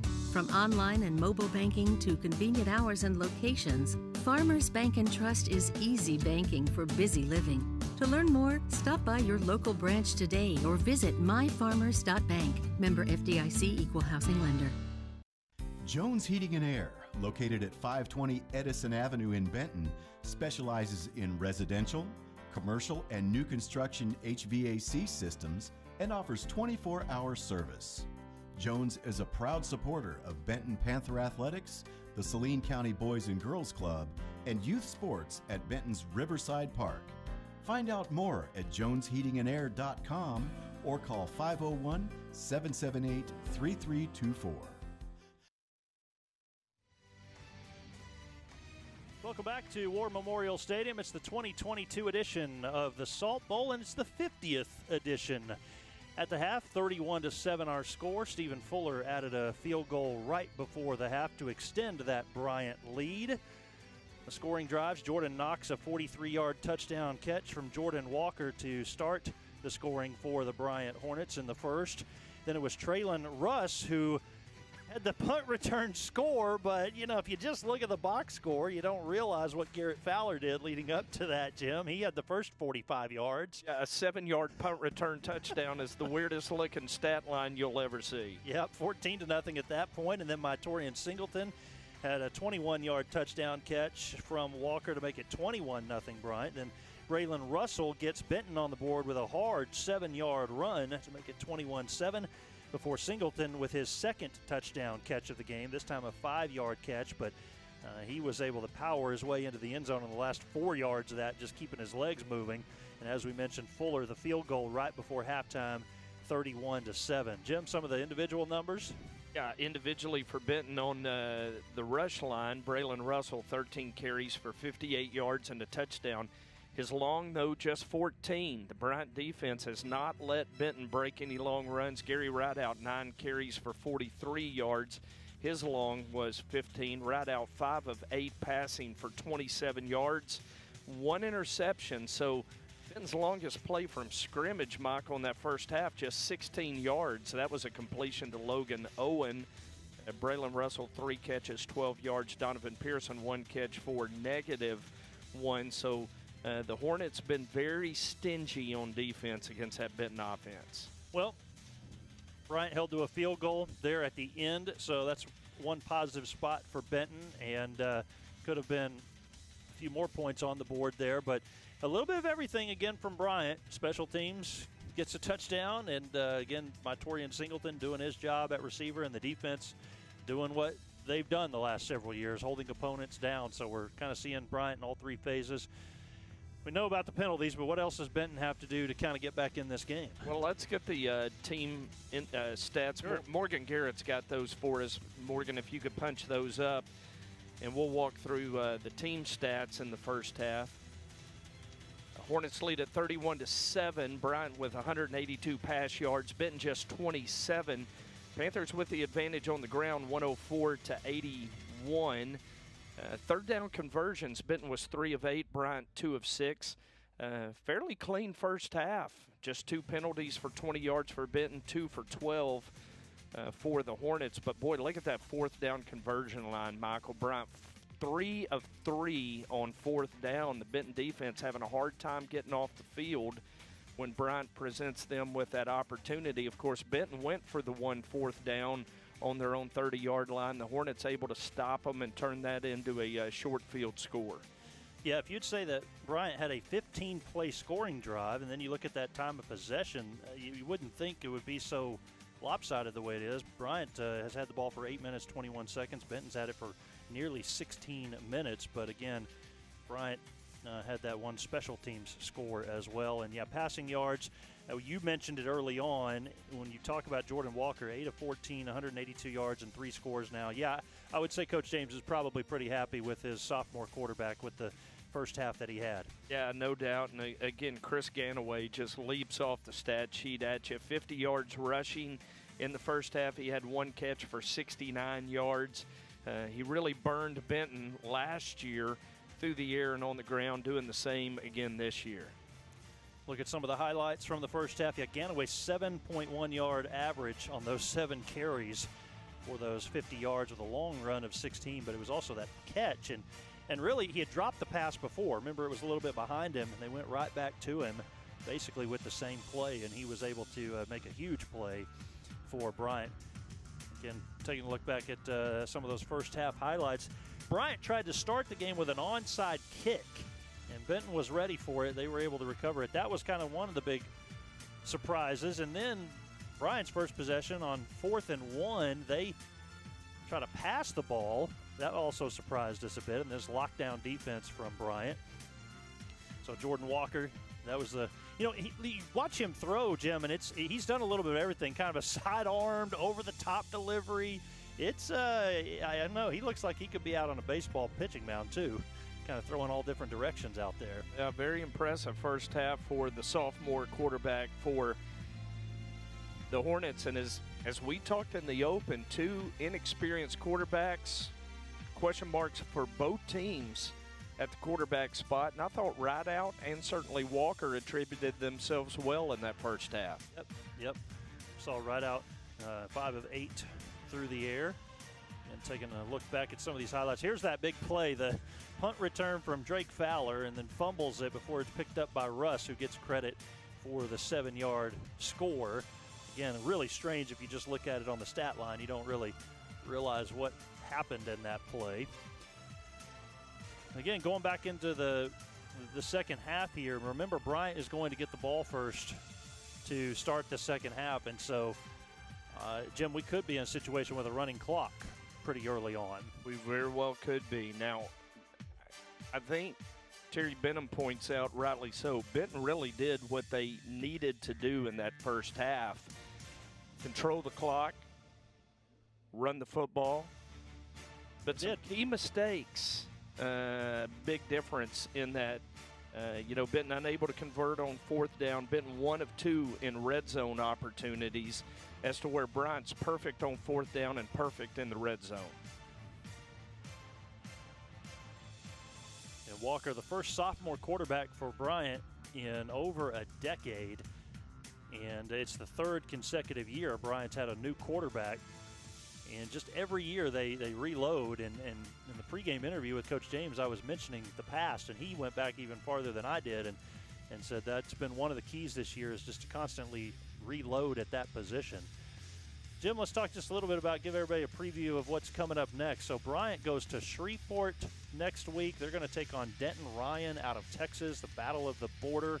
There'll be several games over the course of a couple of days, and then they're back here to take on Parkview on September the 9th.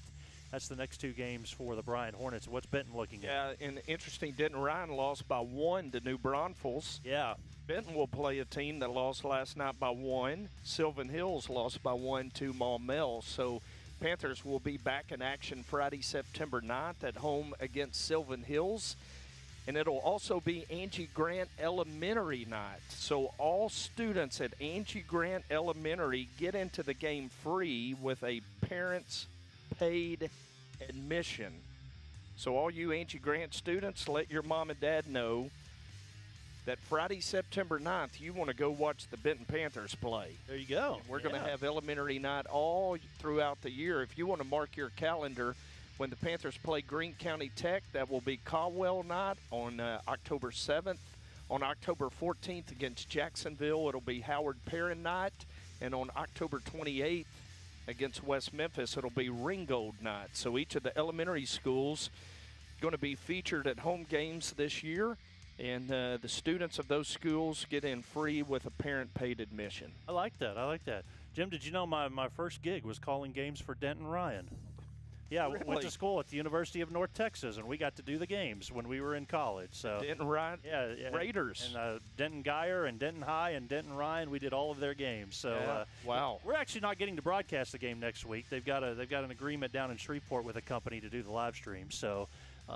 It'll still be fun to keep up with that one and watch that one. Now, let's talk about all season long because we want everybody to go. But if you can't, YouTube, Benton Football Network for all of the Benton broadcasts. They're free all season long, home or away. Yeah. So that's where you can find our broadcast every Friday. YouTube, Benton Football Network. What about the Hornets? Well, for us, I can't actually say it yet. They're going to wait till Monday. They're going to announce a new website on Monday. So just check the social media channels, but I'm glad you mentioned it.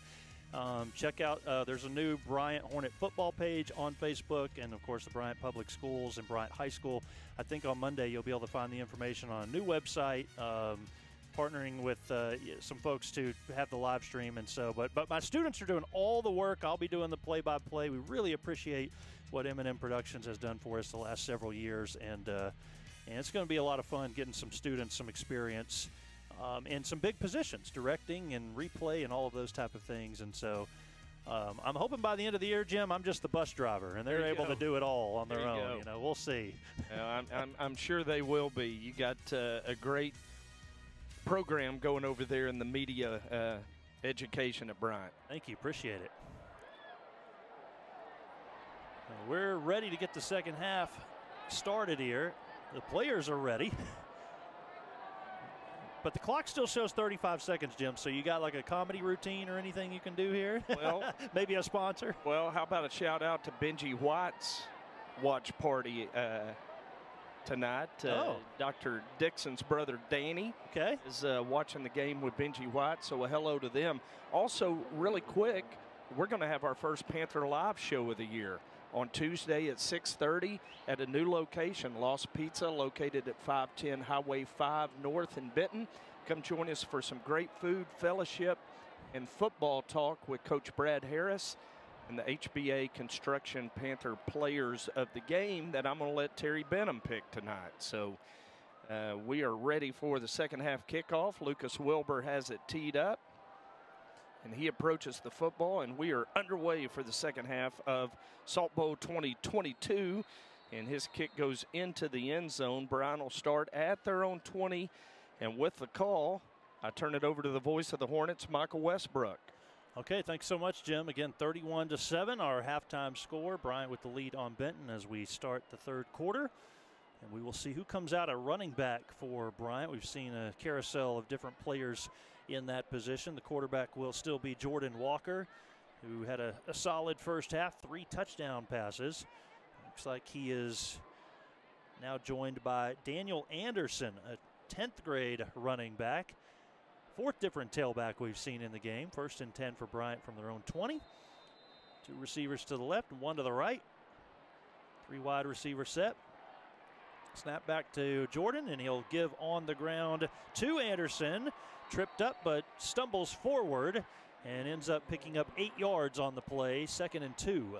Mr. Anderson had a 46-yard touchdown run against Benton to help seal the win in the junior high season finale last year.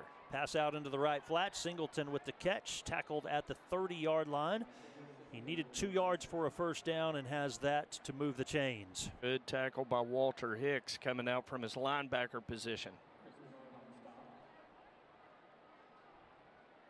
1st and 10 from the 30. Handoff to Anderson again. Cuts to his left. He is met by a Benton Panther after only 1 yard. I believe that's Peyton McNeely who was able to bring him down. Yeah, Peyton McNeely, 6'2", 235-pound junior with great speed for a defensive lineman.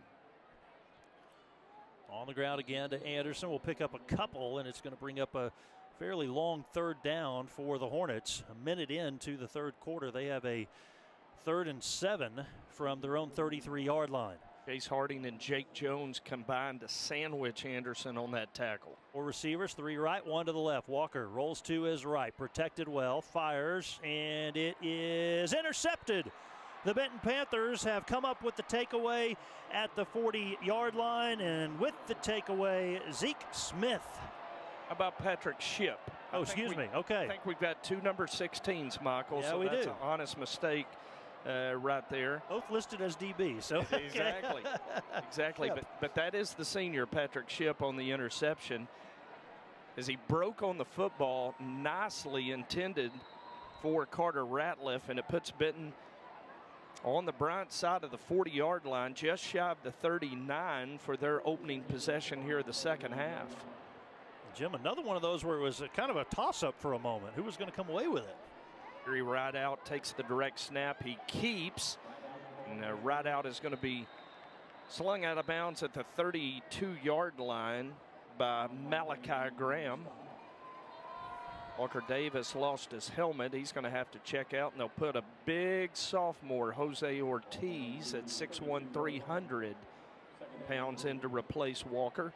We've not called Malachi Graham's name too much tonight. Now, sometimes that's a good thing. He's back in the secondary. You don't need him to come up and make too many tackles, but we do usually hear from him quite a bit throughout the course of a game. Braylon Russell gets a carry running right. Boy, Bryant was ready for him that time.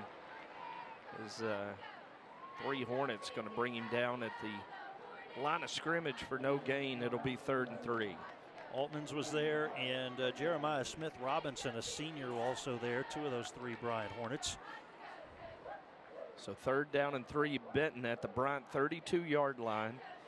Panthers trying to make something happen after Patrick Shipp picked off a Jordan Walker pass. Would you be surprised to know Jalen Brown was the other one there for the Hornets? Not at all. Tell you, Jalen Brown is a great football player. 3rd down, give to Braylon Russell, running left, and he's going to have the first down over the 25 to the 24-yard line. Braylon running hard gets the first down as they move the chains. To be careful here, yeah, he was thrown down pretty hard, kind of as he stood up. A little bit of contact between the 2 teams. Everybody separated pretty quickly, though. It was a good block by Tanner Holden, the junior guard, helping open the running lane for Russell. 1st down and 10, Benton at the Hornet 24. Payne, Owen, and Pearson are your Panther receivers. Womack, the H-back. As Panthers look to the sideline, snap clock at 3 seconds. At 2 seconds, they get it off. Gary Rideout is going to keep, and he is going to fight for 3 very difficult yards down to the 21.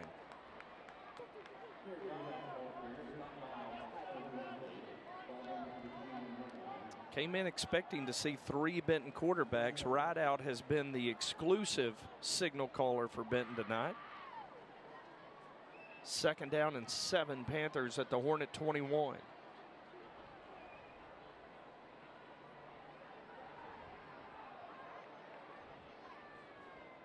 Give it off to Russell, and Russell is going to carry down to the 15-yard line. They've definitely hit, again, I've said this a couple times tonight, but they've definitely had their way up the middle there, picking up 5, 6, 7 yards. And Bryant hadn't quite been able to close the gap there. Tanner Holden, Elijah Harris, Carter Sanders. Those blockers up front. Give off again to Braylon Russell, and he's going to have the first down to the 13-yard line. They moved the chains. First down and 10, Benton in the red zone at the Hornet 13. Even there, Jim, he was hit, I think, at the line of scrimmage, maybe a step behind it, picked up a couple of yards. See Tyler Mosley come back into the game on defensive line, see if maybe that changes things up for the Hornets.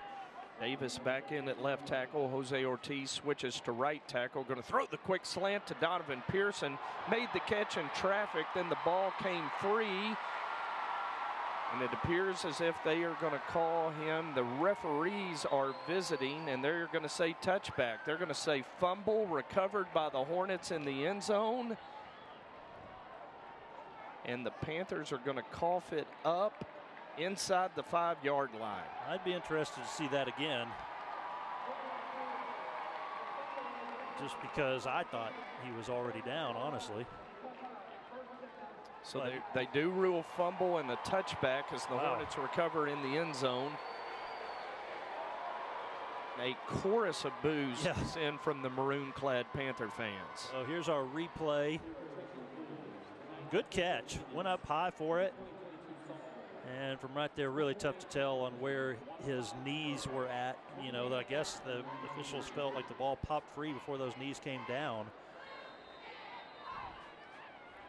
There's Miguel Graham. So Bryant takes over. And a handoff on the ground is going to go to the 24-yard line. A pickup of 4 yards for the Hornets on first down. And we now have, I believe, is that Brandon Johnson back in at running back. So Johnson had the 1 carry and a fumble in the first half. He's getting a second look with 7:20 to go in the third quarter. Bryant 31, Benton 7. And we've got all the Bryant fans standing and people beginning to run. What's this all about? They've got a false start as well. We know what's happening in the stands here. Definitely appears to be some commotion. Officials have not noticed. It's not that big of a problem apparently to stop the game. Of course, we know there's been some issues here before, so.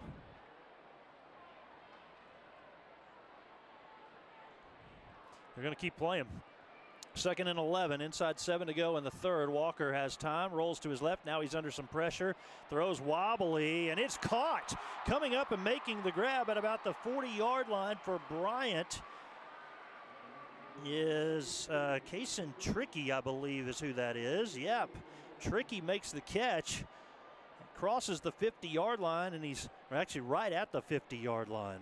It looked like his throw was intended for a different receiver, Michael. Underthrown as Ian Alvarez was applying the pressure, and Trickey comes up with a great play for Bryant at receiver. Now Walker slings it across the middle. Ratliff makes the catch at the 45, and he's tackled at the 43-yard line. Picks up 7, 2nd and 3 now for the Hornets. They're looking to the sidelines, taking their time.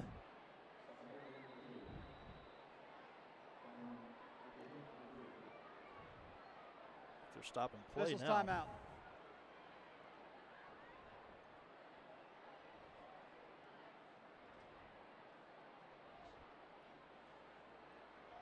Commotion settle down in the stands?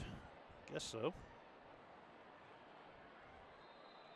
Some of the Bryant fans might already be leaving, I think. Hornets have it 2nd and 3. Clock rolling again. We're about to hit 6 minutes to go in the third. Snap back to Walker, gives to Johnson. He'll bounce off of a tackler and pick up about 1.5 yards. Brandon Johnson makes it a short third down upcoming for Bryant. Ian Alvarez, the tackle for Benton from his defensive end spot. Ian's had a good series, applying pressure on the rush from the defensive end and on the rush tackle that time. 3rd and 1 for Bryant. Snap back to Walker. Johnson on the ground, takes the carry. Crosses the 40-yard line to move the sticks down to the 38, picks up 3, and the Hornets move the chains. They lead 31-7, 5:35 to go in the third, and the clock rolling. See it on the replay. Johnson lowering his shoulders, picking up the needed yardage. Movement on the defensive line. We got a flag. Offside, number 28, defense, 5-yard penalty. Jump into the neutral zone there for Benton's defensive lineman. Yeah, and Jake Herbner going to go to the sideline, replaced by Daniel Jordan, 6'2", 280-pound 10th grader. Wow. X-in at nose man. Damn. 1st and 5 for Bryant. Handoff on the ground. They're just keeping it on the ground right now, giving some carries to Johnson, who will pick up 4 and make it 2nd and 1. I think this is a bit of a pride drive. Brandon Johnson played for Benton last year. Injury timeout. He's running with a purpose. That Benton defense is tackling hard, and we've got a Panther injured on that last play. It's Hunter Goodwin, the Panther senior defensive end, being attended to by trainer T.J. White, head coach Brad Harris out there as well, and that is well, that's an injury you do not want to see. The Panther defensive end, the leader of that Benton defensive front, being checked on by T.J. White. Chance to look at it again one more time on Johnson's run. And he is back up on his feet, heading to the sidelines. Good sight to see. Yes, sir. He'll be tended to over there.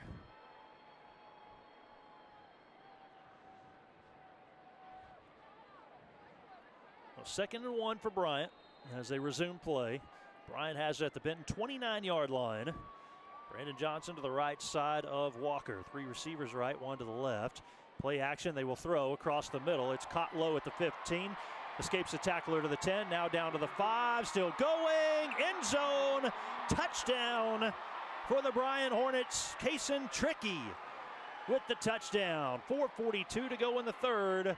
Bryant leads by 30. And Kaysen Trickey, one of the fastest Hornets. And he's not in the starting lineup, but when he gets in there, Michael, look what he can do. And he makes his presence known with an impressive touchdown catch. Yeah, just took that last tackler with him, broke a tackle to the end zone. Fuller's extra point is good, and it's now 38-7. Bryant with the lead, 4:42 to go in the third. Back in a moment from War Memorial Stadium. Merchants and Farmers Bank is built around hard work and dedication, offering the big bank products but small bank friendly, building relationships one customer at a time. We invite you to be next. Stop in today at the corner of Spring Hill and Highway 5 in Bryant, or our newest branch opening soon in downtown Benton, where you'll find that your experience here matters. Visit us online at mfbanknet.com or find us on Facebook. Member FDIC, Equal Housing Lender. 38-7 our score. Bryant with the lead on Benton. 4:42 to play in the third quarter. Jim, it's another 80-yard scoring drive. This one goes 7 plays, takes 2 minutes and 59 seconds off the clock. Yeah, 4 80-yard scoring drives for the Hornets, 3 touchdowns and a field goal on 80-yard drives. Very impressive for the Hornets. They've had 7-play, 2 7-play drives, 1 15-play drive to score touchdowns. We're going to see the 10th grader Jackson Cook get in the game for a kickoff. So Marcus King is going to return it, spins out of a tackle, and there is Trickey, who scored the touchdown, making the tackle on special teams as O'Marcus returns it to the 41-yard line, and that's where Benton will put it in play, trailing 38-7 with 4:35 to go here in the third quarter of tonight's Salt Bowl. So Marcus King is going to stay in the game. Well, Marcus, the sophomore, led the junior high in rushing last year with 775 rush yards. And we're going to see him in the backfield for the first time on offense as Braylon Russell gets a breather. Gary Rideout is still your Benton Panther quarterback. And O'Marcus flinches, going to get a false start on Panthers. 5-yard Back penalty. them up 5. Fourth It'll down. be 1st and 15. I mentioned penalties at halftime, but really it was just that one unsportsmanlike, well, the late hit on the quarterback that allowed Bryant some new life. There were only 2 Benton penalties in that first half. Bryant only had 2 as well. It's been fairly clean play, but just some other mistakes, missed tackles, those kind of things. First down throw out to O'Marcus King. King going to be pushed out of bounds by Drake Fowler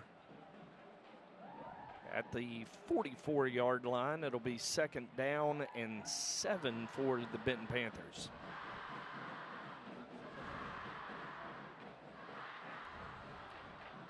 See Maddox Davis in there, a sophomore. Elias Payne is in at receiver. Jose Ortiz at a tackle. Panthers with 4 sophomores on the field this drive. His right out keeps, and right out is hit, and he is hit very hard by Ethan Primus on the tackle. Wow, yes he was. Hit really hard by him.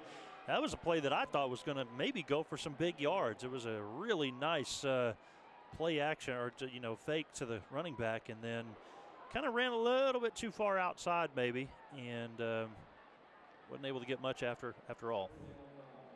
So 3rd down and 5 for the Panthers. So Owen going to go in motion.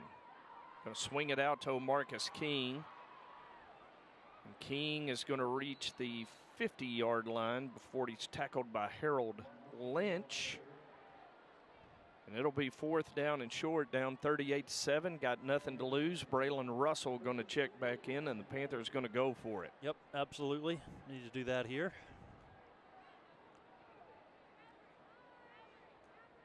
Stack the middle if you're Bryant. Benton's had some good plays up the middle. I think Bryant can get to him if they go to the outside. 4th down, give to Braylon Russell, and he's going to have the 1st down into Hornet territory to the 45-yard line. Traylon Russ on the tackle for Bryant. A spin move there to get away, to get the yardage needed for the 1st down.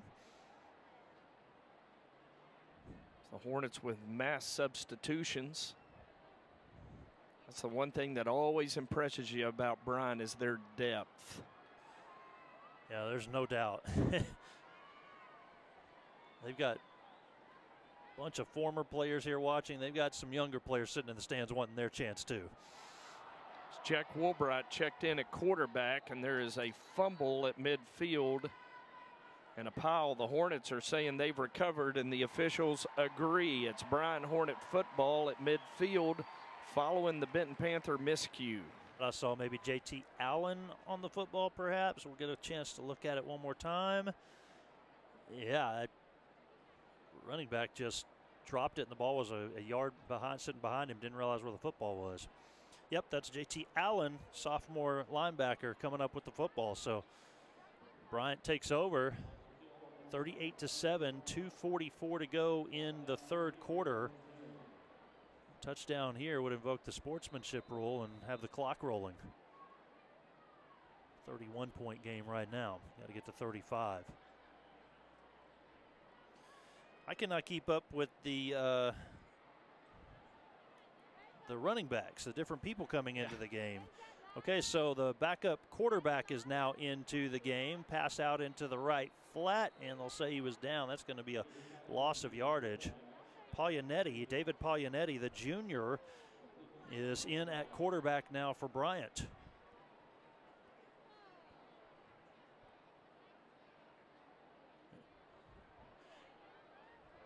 Really only one question everybody was asking before the game was, how do you say that last name? Paglianite. Paglianetti. Lost 3, 2nd and 13. Handoff on the ground and a good hard run across the 50, and then pushed down on the carry that time is Daniel Anderson, the 10th grader. He gets some positive yardage, and it brings up 3rd and 7. 3 receivers to the left, 1 to the right. See if Paglianetti will throw. Nope, he keeps it on the ground, and out of bounds is Anderson down to the 43-yard line. So he picks up 4, and it is 4th down and about 3.5, 4 yards to go. Anderson, the sophomore, tackled by the sophomore J. Thomas Pepper. A couple of young men we're going to get to see for a couple of more years in future Salt Bowls. We're going to go for it on 4th down. Paglianetti fires. Incomplete. Too far out in front of Braylon Montgomery. Boy, and credit Walter Hicks, the sophomore linebacker, with the pressure as he hit Paglianetti right as he was releasing the football. And the Panther defense, following the fumble, able to hold Bryant on 4 and out and get the offense back on the field. And Jack Woolbright is going to come back out as your Benton quarterback. Apparently we had a water bottle thrown in the stands is what caused a little scuffle earlier, just in case anybody's wondering, but it didn't cause any major problems, and administrative security took care of it pretty quickly.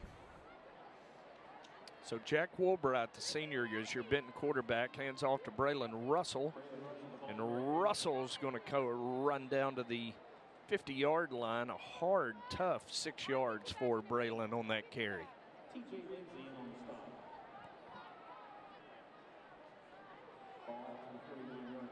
Braylon is strong. Braylon's got a very effective spin move for such a big back as well. He does. Try to get some of these defensive players in for you as well here for Bryant, as again they have started to really rotate them in and out.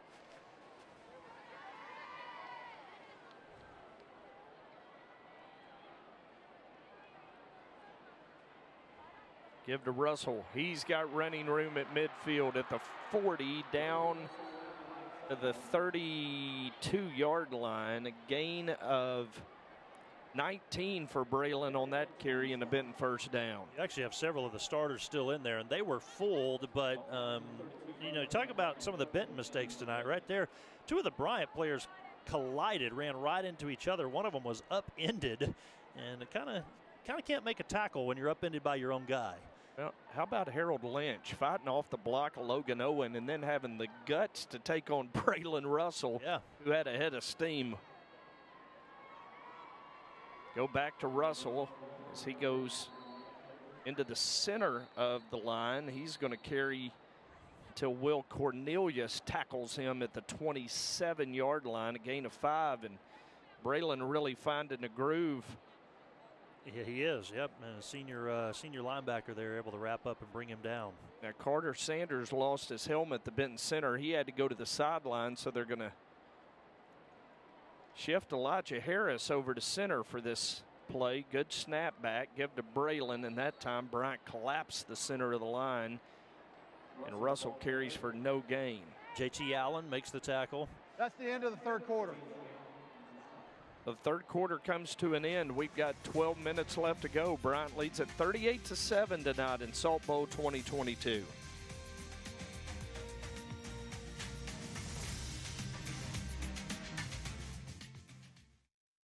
Jones Heating and Air, located at 520 Edison Avenue in Benton, specializes in residential, commercial, and new construction HVAC systems and offers 24-hour service. Jones is a proud supporter of Benton Panther Athletics, the Saline County Boys and Girls Club, and youth sports at Benton's Riverside Park.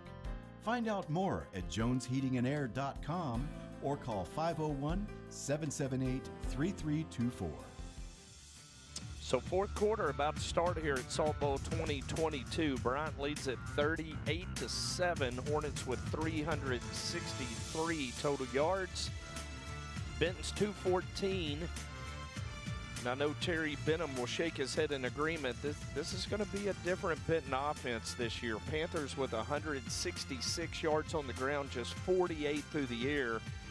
We're used to Justin Ray offenses being wild, gunslinging, throw it all over the lot. But when you got a guy like Braylon Russell behind a veteran offensive line, Benton's going to be more ground-oriented, I think, this season. And Michael, I got to believe some of these runs by Braylon that the Hornet defense is just so exceptionally good are going to break against opponents that are not four-time defending state champions. I would completely agree with that, because I've been impressed with what he's been able to do in this one tonight. He's over 100 yards, 23 attempts, 104 yards. His longest run was 19 yards. Marcus King is back in at running back to give Braylon a break. As Jack Woolbright throws high, intended for Donovan Pearson. And boy, that's a name that's usually one we call over and over. Donovan just 2 catches for 12 yards and 1 carry for 3. And I know when the Panther coaches look back at this, they've got to get more than 15 yards out of Donovan Pearson. Yeah, for sure. Go back to Russell for just a second. A lot of times you say, well, they haven't had a 100-yard back in who knows how long. I'm not sure on that for Bryant, but I can tell you last year it was really rare for one player to go over 100 yards on the ground against him. Might have happened once. Woolbright throws catch. Elias Payne breaks a tackle. Elias is inside the 10-yard line down to the 6, and there is the electricity of a Benton sophomore, Elias Payne. And it'll be 1st and goal, Benton down to the 6-yard line. Man, he caught it right between, right on the numbers there, and just dropped the ball and took off and ran. And man, 2 Hornet players colliding with each other. That was a great play right there. Elias had 15 touchdowns last year in junior high. Braylon Russell has his 2nd touchdown of the night on a run behind Walker Davis, and the Benton Panthers have cut the Hornet lead to 38-13 with 11:25 to go in the ball game on a Braylon Russell touchdown run. Untouched. Good blocking, and right through the middle, untouched for the touchdown. Lucas Wilbur's extra point is up, and it is good. 11:25 to go in the ball game. It's now Bryant 38 and Benton 14 here tonight in Salt Bowl 2022.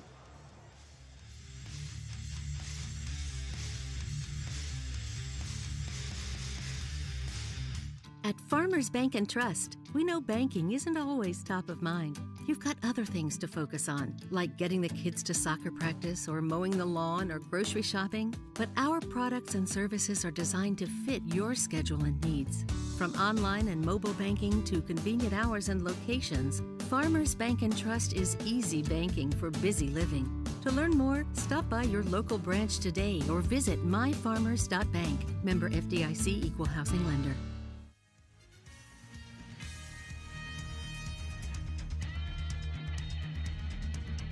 Braylon Russell completed a 7-play, 57-yard Benton Panther touchdown drive that took 2 minutes, 16 seconds, scoring on a 6-yard touchdown run.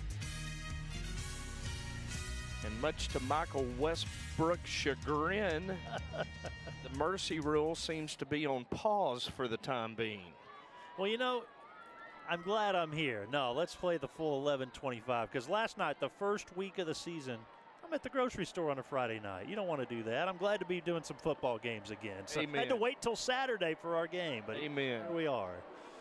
As Lucas Wilbur kicks it off, Michael, take the return. Yeah, short kickoff, fielded at the 21-yard line, a few extra yards before being tripped up there at about the 28, as that was taken by Daniel Anderson. And so Bryant will have the football at 38-14. with 11:22 to go in the 4th quarter. Bentley Stamper on the tackle, a 5'9", 155-pound senior, excels on special teams. I mean, Bentley Stamper is he is a high school football player. And getting down there, great tackle on special teams by Bentley. Paul Yannetti is the quarterback for Bryant. Handoff on the ground, and that goes to Johnson. Brandon Johnson still in the game. And Johnson is going to pick up about 5 yards on first down, maybe 6. They're backing it up just a little bit. 5-yard gain. Well, now they're moving forward. Give him 6. 2nd and 4. Bryant's going to slow the game down now and keep that clock running as much as possible. Paul Yannetti's thrown 2 passes so far. Rolling to his right. See if he ends up keeping it. He does, and he's hit at the 40. That's enough for the first down as Paul Yannetti runs it for a first down as he picks up 6 yards. That'll keep the clock moving. Good tackle by Chase Harding in the open field. Harding going to go to the sideline, be replaced by holding. Number 4, offense. Oh. 10-yard penalty from the spot of the foul. Oh, the holding Repeat penalty second there. down. Chase Harding replaced by Nick Wright, a sophomore. If that last name sounds familiar, he is the cousin of Bo Wright, who was a tackling stud for 3 years for the Benton Panthers, now at college student at UCA. Nice. Yeah. So backed up, 2nd and 9, and they will keep it on the ground yet again, and stuck. Going down is Brandon Johnson. Boy, he was met right away, loses a couple of yards. That's Hicks getting. That's Walter Hicks, yeah. And I mean, Benton fans are just absolutely going to fall in love with the way he plays defense. That looks like he looked all last year as a freshman. Yeah, that's a form tackle right there. Bryant going backwards.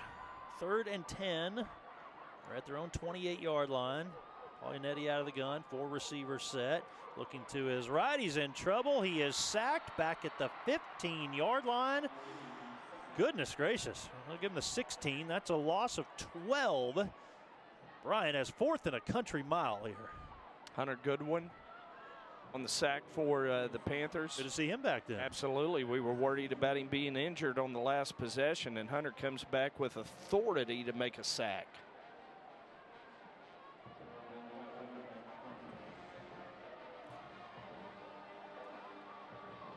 We have the double numbers here. I had to look there just in case, but Paulinetti was the one that had to race back out onto the field. A nice kick from Graham goes over the head of the return man, fielded at the 30 and then tripped up at the 31-yard line as it was Cortez King on the return? Or is it Womack? Womack, the other 23 there, Womack.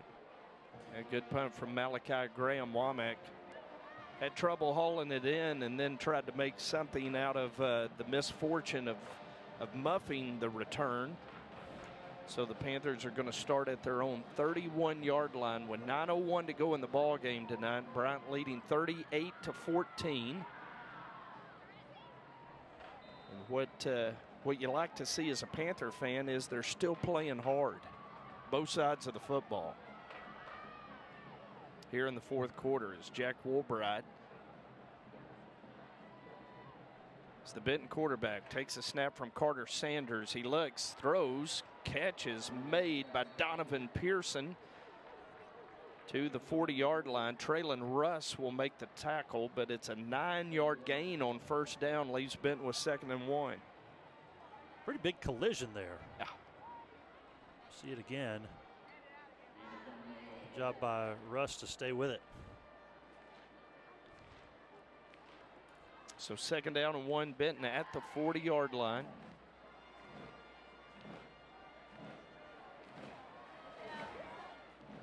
Woolbright moves Braylon Russell to his right, fakes to Russell. He's looking deep for Elias Payne.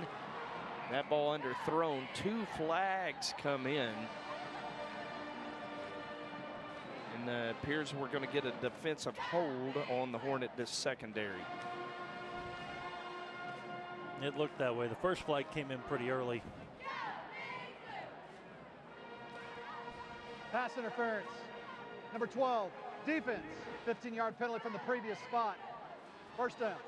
So pass interference. That'll gain Benton 15 yards and put the ball in Hornet territory down at the 45-yard line. 1st down, Benton.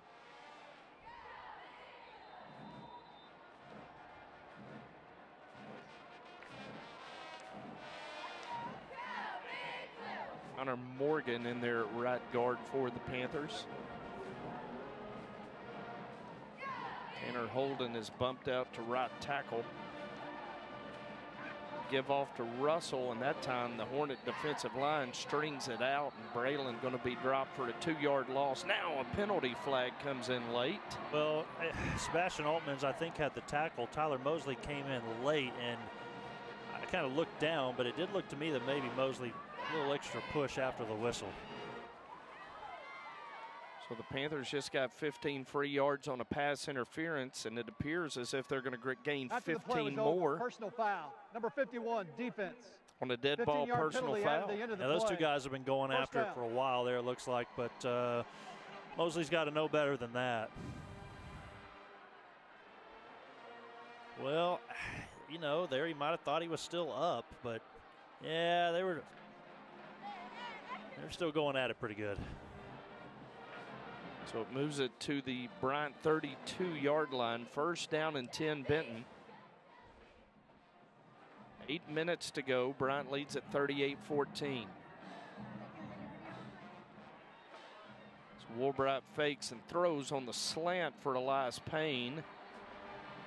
It is incomplete. Ethan Primus in coverage, and a flag comes in, and looks like we're going to get another pass interference on the Hornets secondary. Pass interference, number 19, defense, 15-yard penalty, first down. Getting a little bit sloppy out there for Bryant. Coach James will not be happy with that, regardless of if it's the first quarter or the last quarter, winning or losing. But give Benton credit for, you know, throwing the football, trying to force them into some issues here. 45 free yards on 3 consecutive plays. Well, there's Coach James. So first down, Benton in the red zone now at the Hornets 17. Donovan Pearson motions from right to left. And a throw into no man's land that time from Jack Woolbright. Elias Payne, the closest Panther to it, incomplete. It'll be 2nd and 10. Ethan Primus tried to go down and come away with a takeaway. Couldn't quite come up with it.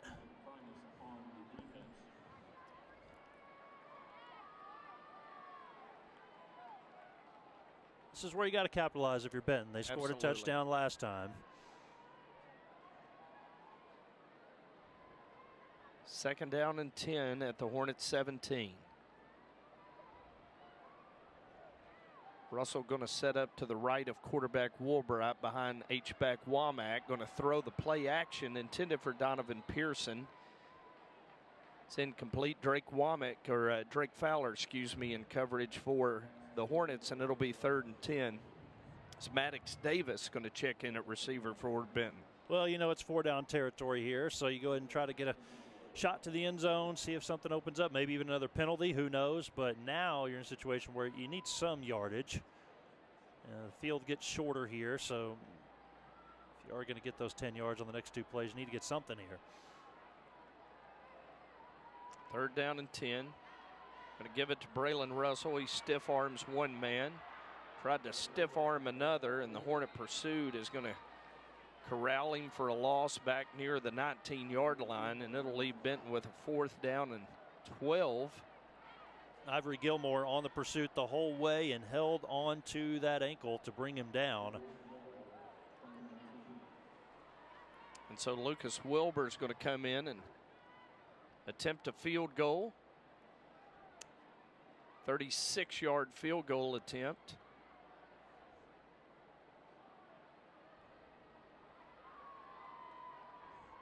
Perfect snap and hold. Wilbur's kick is up, and it is good. Lucas Wilbur with the field goal with 7:27 to go in the ball game.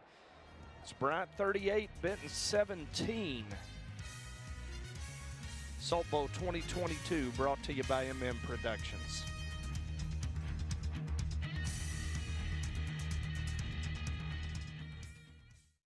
CTS Industrial Services and Rooster Portable Toilets are both Saline County-based companies. Rooster provides portable toilets, luxury restroom trailers, and hand wash stations for construction sites and special events such as races, weddings, concerts, family reunions, or weekend events. Rooster can also pump septic tanks. CTS provides large roll-off dumpsters for your construction site or large event. Give CTS or Rooster a call at 501-778-4535 or 501-672-5164.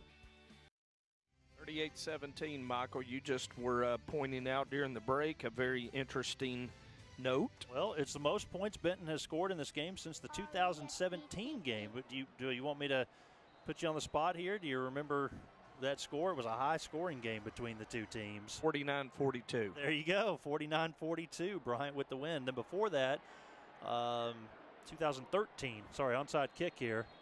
Bryant recovers it. Before that, you got to go back to 2013 when it was 45-28. The last time they scored this many points. So that field goal does mean something. So Bryant takes over at their own 48 after the onside kick attempt. We're down to 7:27 to go in the fourth.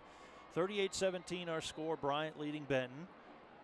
Paglianetti in at quarterback for the Hornets. He's got 3 wide receivers, 1 right, 2 to the left. They've been keeping the ball on the ground quite a bit. We've got yet another running back in the game for the Hornets. Just a 1-yard gain that time for Myron Thrash, a 10th grade running back.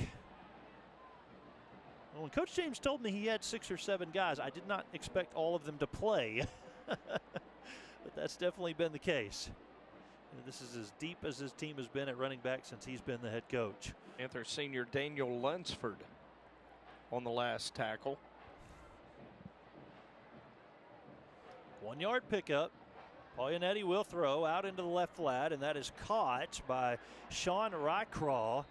And the junior takes it across the 50 to the Benton 46-yard line. And folks might be familiar with that name. I still haven't confirmed yet with Coach James. It is. It's his younger brother. Yeah. Of Chris Rycraw, who one of the great running backs at Bryant and went on to play at Ouachita Baptist. Yeah, Rycraw's a transfer from CAC. Had a very good night in the scrimmage against PA last week.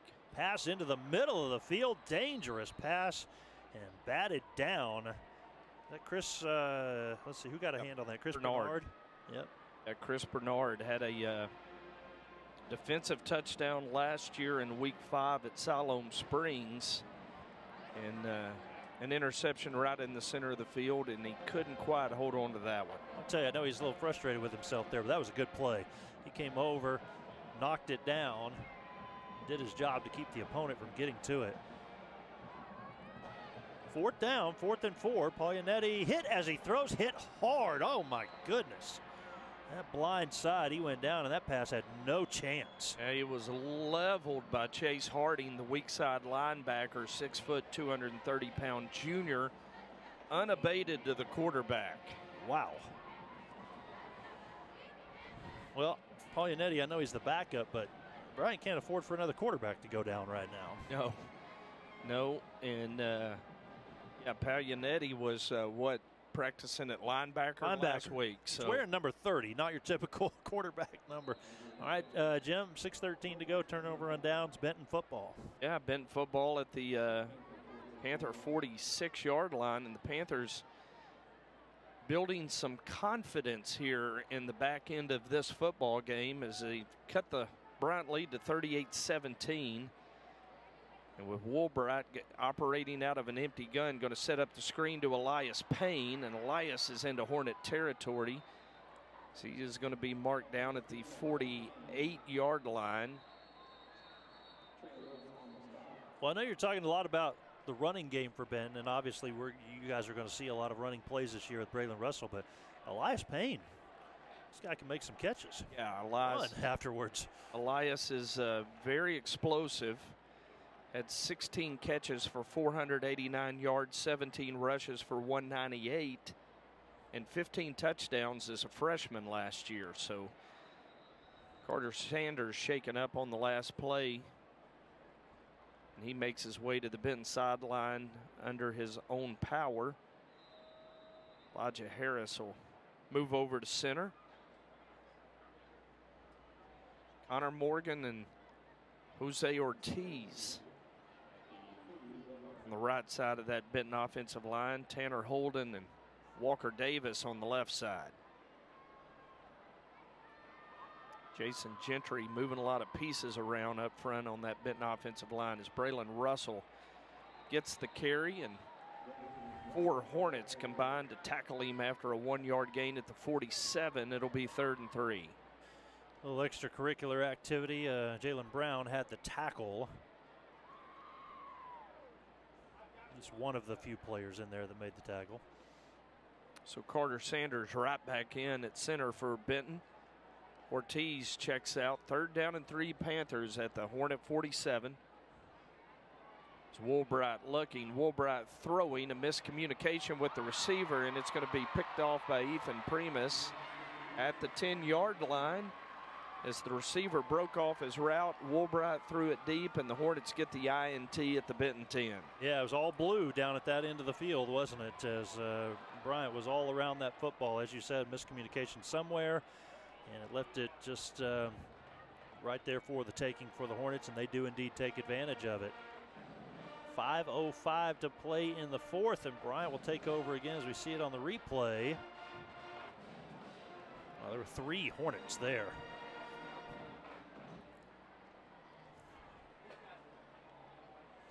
So Bryant's taking their time before heading out to the field.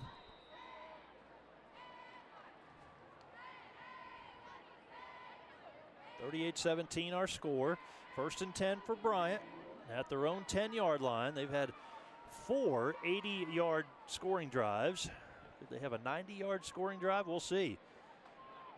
Snap back to Paglianetti. He hands off on the ground, and the carry will go to the 15, out to the 17-yard line. Amori Jones, now the running back, getting in for a carry.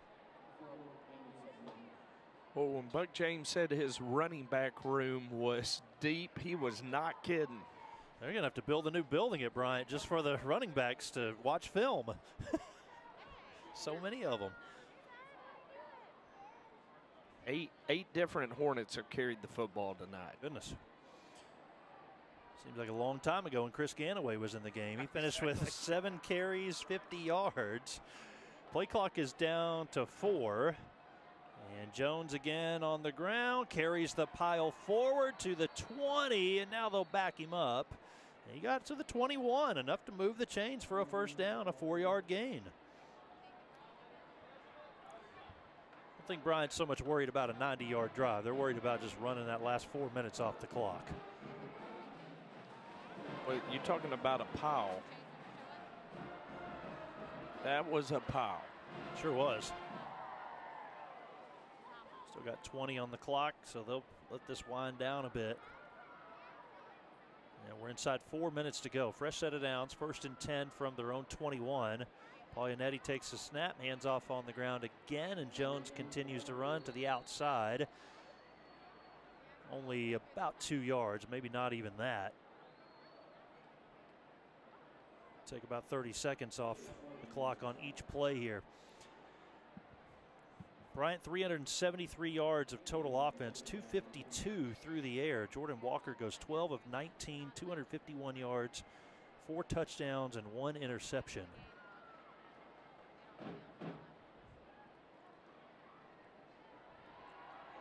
Jones to the right side of Paglianetti after the 1-yard gain. Again, right to him, and Benton is there. A loss of 2. Going backwards is Jones. Chris Bernard, one of the 2 Benton Panthers, in on the tackle, and I think Goodwin was the other one off the pile. Hunter's done a nice job tonight, the senior defensive end. Fought through a bit of an injury earlier, and sack, and a really nice tackle there on the 2nd down run. Coming up in the postgame, we'll have the Salt Bowl trophy presentation, our players of the game, so make sure you stay tuned for that. 2.5 minutes to go. Hand off to Jones, cuts in between the hashes to the 25, and he's doing a good job of taking the tacklers with him out to the 26, a 6-yard gain. But it does bring up 4th down here for Bryant. And for the first time tonight, they'll send the punt team on. Is that right, Jim? No, I guess I could say at least second. 2. At least second. Yeah, okay. That's right. Well, it was a little bit earlier, the one that went over the head of the return man. Graham will kick it away, and he is a weapon. Backpedaling and fielding at the 22 and tackled at about the 28-yard line, the return man for Benton on the return that time, Womack. King. Drake Womack. Yeah. What is Womack? Yeah. And it's kind of unique to see your H-back as your punt returner. Not a combination. you typically see, but, you know, I don't know that you typically see your free safety as your punter. But, boy, Malachi Graham, it's incredible. Boom it. Yeah, he really can. So, minute 45 to go. The Panthers with the football at their own 28-yard line, trailing 38-17. As Jack Woolbright's going to swing it out to a Marcus King. Marcus looked for blockers, and the Hornet pursued by J.T. Allen. Joshua Rice make the tackle at the 33-yard line. Gain of 5, 2nd and 5, Benton.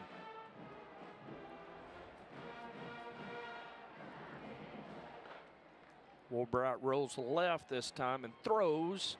Primus tried to pick it off, but Elias Payne with good concentration going to the turf hauls it in at the 42. Gain of 9 and a first down for Benton. And Elias now the leading receiver for Benton in this game after a couple of catches here on these last couple drives. Throw deep for Elias.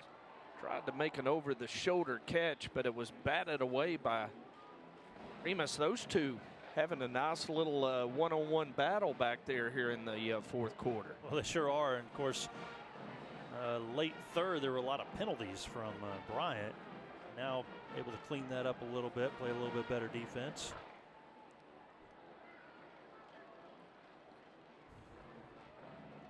Second down and 10, Woolbright throw. Womack with the catch, the senior at the 47-yard line.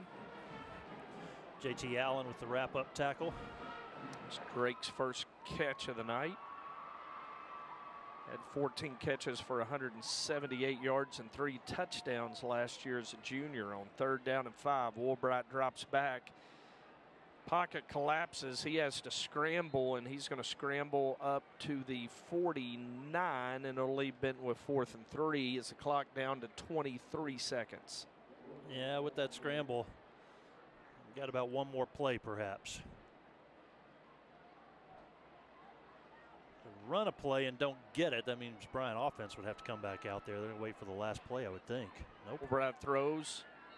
Payne tried to make a diving catch, and it's going to be incomplete, as I believe that was Will Cornelius in coverage for Bryant. With 6 seconds to go, Bryant's going to take over.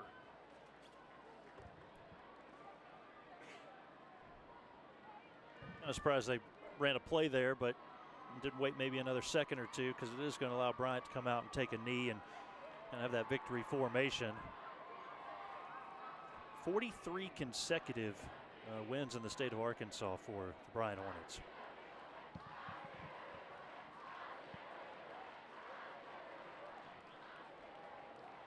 It's going to even up the Salt Bowl record too, isn't it, Jim? 24, 24, and 2. Wow.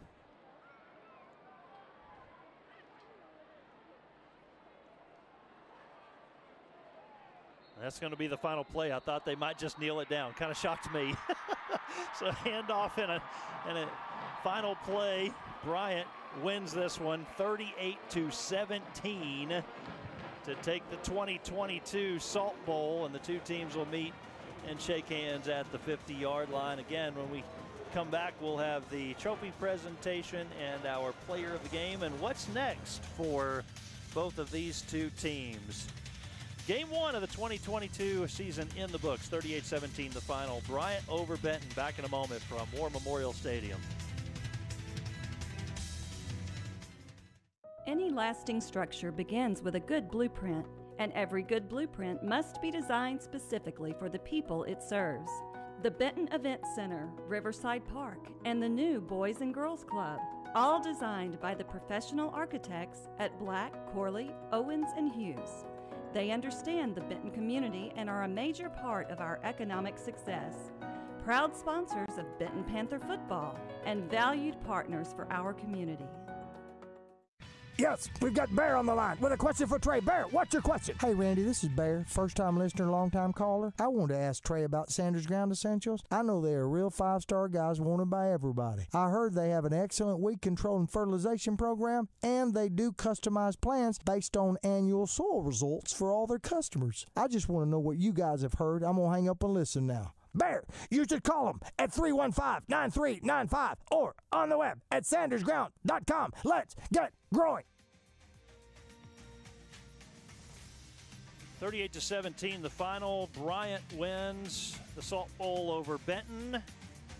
And again, in 50 all-time matchups between these two teams, the pendulum has swung back in favor of Bryant, where it's been as of late, and we're now at 24-24 all-time with 2 ties after much of the early part of the rivalry belonged to Benton. The last 20 or so years has belonged to Bryant nearly every year. And again, we're going to have the trophy presentation in just a minute. I see Coach James being interviewed down there by some different media outlets. And we'll pick our players of the game. Jim, I know you were just kind of discussing that a moment ago. Yeah, well, you know, Terry Benham, who will be doing color with me on Benton broadcasts all through the season, has picked our HBA Construction Panther players of the game, and they will be interviewed and recognized and a part of our Panther Live at Lost Pizza on Tuesday night at 6:30. Offensively, Terry going with Braylon Russell in his Benton Panther debut. 27 carries for 107 yards and 2 touchdowns. Also 3 catches for 12 yards. So Braylon Russell is our offensive HBA Construction Panther player of the game. Defensively, Terry's going with Patrick Shipp, the senior spur, which is a strong safety position in the Benton defense. Patrick, very nice job. Multiple tackles. I believe we've got him for 3. And I think when they go back and grade the film, they're probably going to come up with more than that. But he did have a big interception for the Panther secondary tonight. So our HBA Construction Panther defensive MVP tonight is Panther senior Patrick Shipp. What about for the Hornets? Well, I think on offense, considering he's the first sophomore to start in a decade, I'll go with the quarterback, Jordan Walker. 12 of 19. He probably wants to improve on that a little bit, but 251 through the air and 4 touchdowns. And Jordan Walker, offensive player of the game. And believe it or not, Braylon Russell on defense. Now, we talked a lot about Jalen Brown, but Brown actually only finished with 5 tackles. He must have had all those in the first quarter pretty much. But Braylon Russell ended up with 6 tackles, 5 of those solo to lead the defense. And so I imagine Jalen Brown's going to get that player of the game another time this year. So Braylon Russell gets the first honor. And there you see Bryant hoisting the trophy. Salt Bowl Trophy 2022 goes to the Bryant Hornets. Do want to thank First Security Bank for sponsoring our broadcast tonight. They're Arkansas-owned and Arkansas-focused with better service, better solutions, and better support. With better ways to build a life, buy a home, or run a business, you can bank better with First Security. First Security Bank, Freddie. They're only in Arkansas. There you go, Freddie in the booth with us. Yep. Number 1 fan of the Benton Panthers comes in. Yeah. Little too late for all that good luck to rub off, Freddie, as Panthers go down 38-17 before a crowd tonight of 29,150, Michael. It was a great celebration of Saline County once again. Oh, it no doubt was. And I was asking folks before the game, what do you think the attendance is going to be? How many tickets have been sold? I was really curious to know. I always like to hear that number. That's a big crowd. And I know you mentioned one of the biggest Benton crowds you've seen in a while. You looked on the home side here, and Bryant was full as well. So a few stats before we go. And for the Bryant Hornets, 381 yards of total offense. And it was 252 yards through the air, 129 on the ground. Also, 16 first downs. Hornets just 3 of 12 on third down conversions, and they did convert 3 of 5 on fourth down, which really helped them tonight. For the Panthers, 103 yards through the air, 171 on the ground for a total of 274. They had 15 first downs and 5 of 15 on third down conversions, 2 of 4 on fourth down conversions. So, again, your final numbers there, and individually, Jordan Walker, 12 of 19, 251 yards and 4 scores, 4 touchdowns. Jack Woolbright had 6 of 12, 55 yards. And Gary Rideout, who started the game, 7 of 10 for 48 yards. Braylon Russell on the ground for the Benton Panthers, 27 carries, 107 yards to lead the way. It was Chris Ganaway, 8 different players, maybe even more than that by the time it was over for the Hornets with a rushing stab. But Ganaway had 7 carries for 50 yards. Leading receiver was Mytorian Singleton, 5 for 55 and 2 touchdowns. And Elias Payne led the way for Benton. He had 4 catches for 41 yards, and his long catch was 21 yards. Jim, your final thoughts? Well, I think Panther fans have got to be encouraged. Again, you play the toughest team you'll play all year in week 1. You find out where your weaknesses are and your areas of improvement lie. And I'm encouraged by what I saw. And I'm really encouraged, and Terry and I talked about this during the break, the fight of this team. This team fought hard through the fourth quarter. And, last year that wasn't the case. The game was not competitive last year. Right. And after that, Benton went on to win 9 games in a row and win a 6A West Conference championship. So they know the blueprint. And I'm really encouraged, especially what I saw in the second half tonight. One more time, up next for the Benton Panthers. Benton Panthers will host Sylvan Hills on Friday, September 9th. That is Angie Grant Elementary night. So every Angie Grant Elementary student is welcome to come to the game free of charge with a parent-paid admission. All right, and for the Bryant Hornets, they go on the road next week, the Battle of the Border down in Shreveport. They're going to take on Texas Powerhouse, Class 5A, Denton Ryan. So, again, that one is in Shreveport. Thanks to everyone who watched our broadcast and for everybody who made this possible. The final score tonight, it was 38-17. Bryant defeats Benton in the Salt Bowl. For our director, Barrett Pfeiffer. For Jim Garner, I'm Michael Westbrook. This has been a presentation of M&M Productions, the 2022 Salt Bowl. So long, everybody.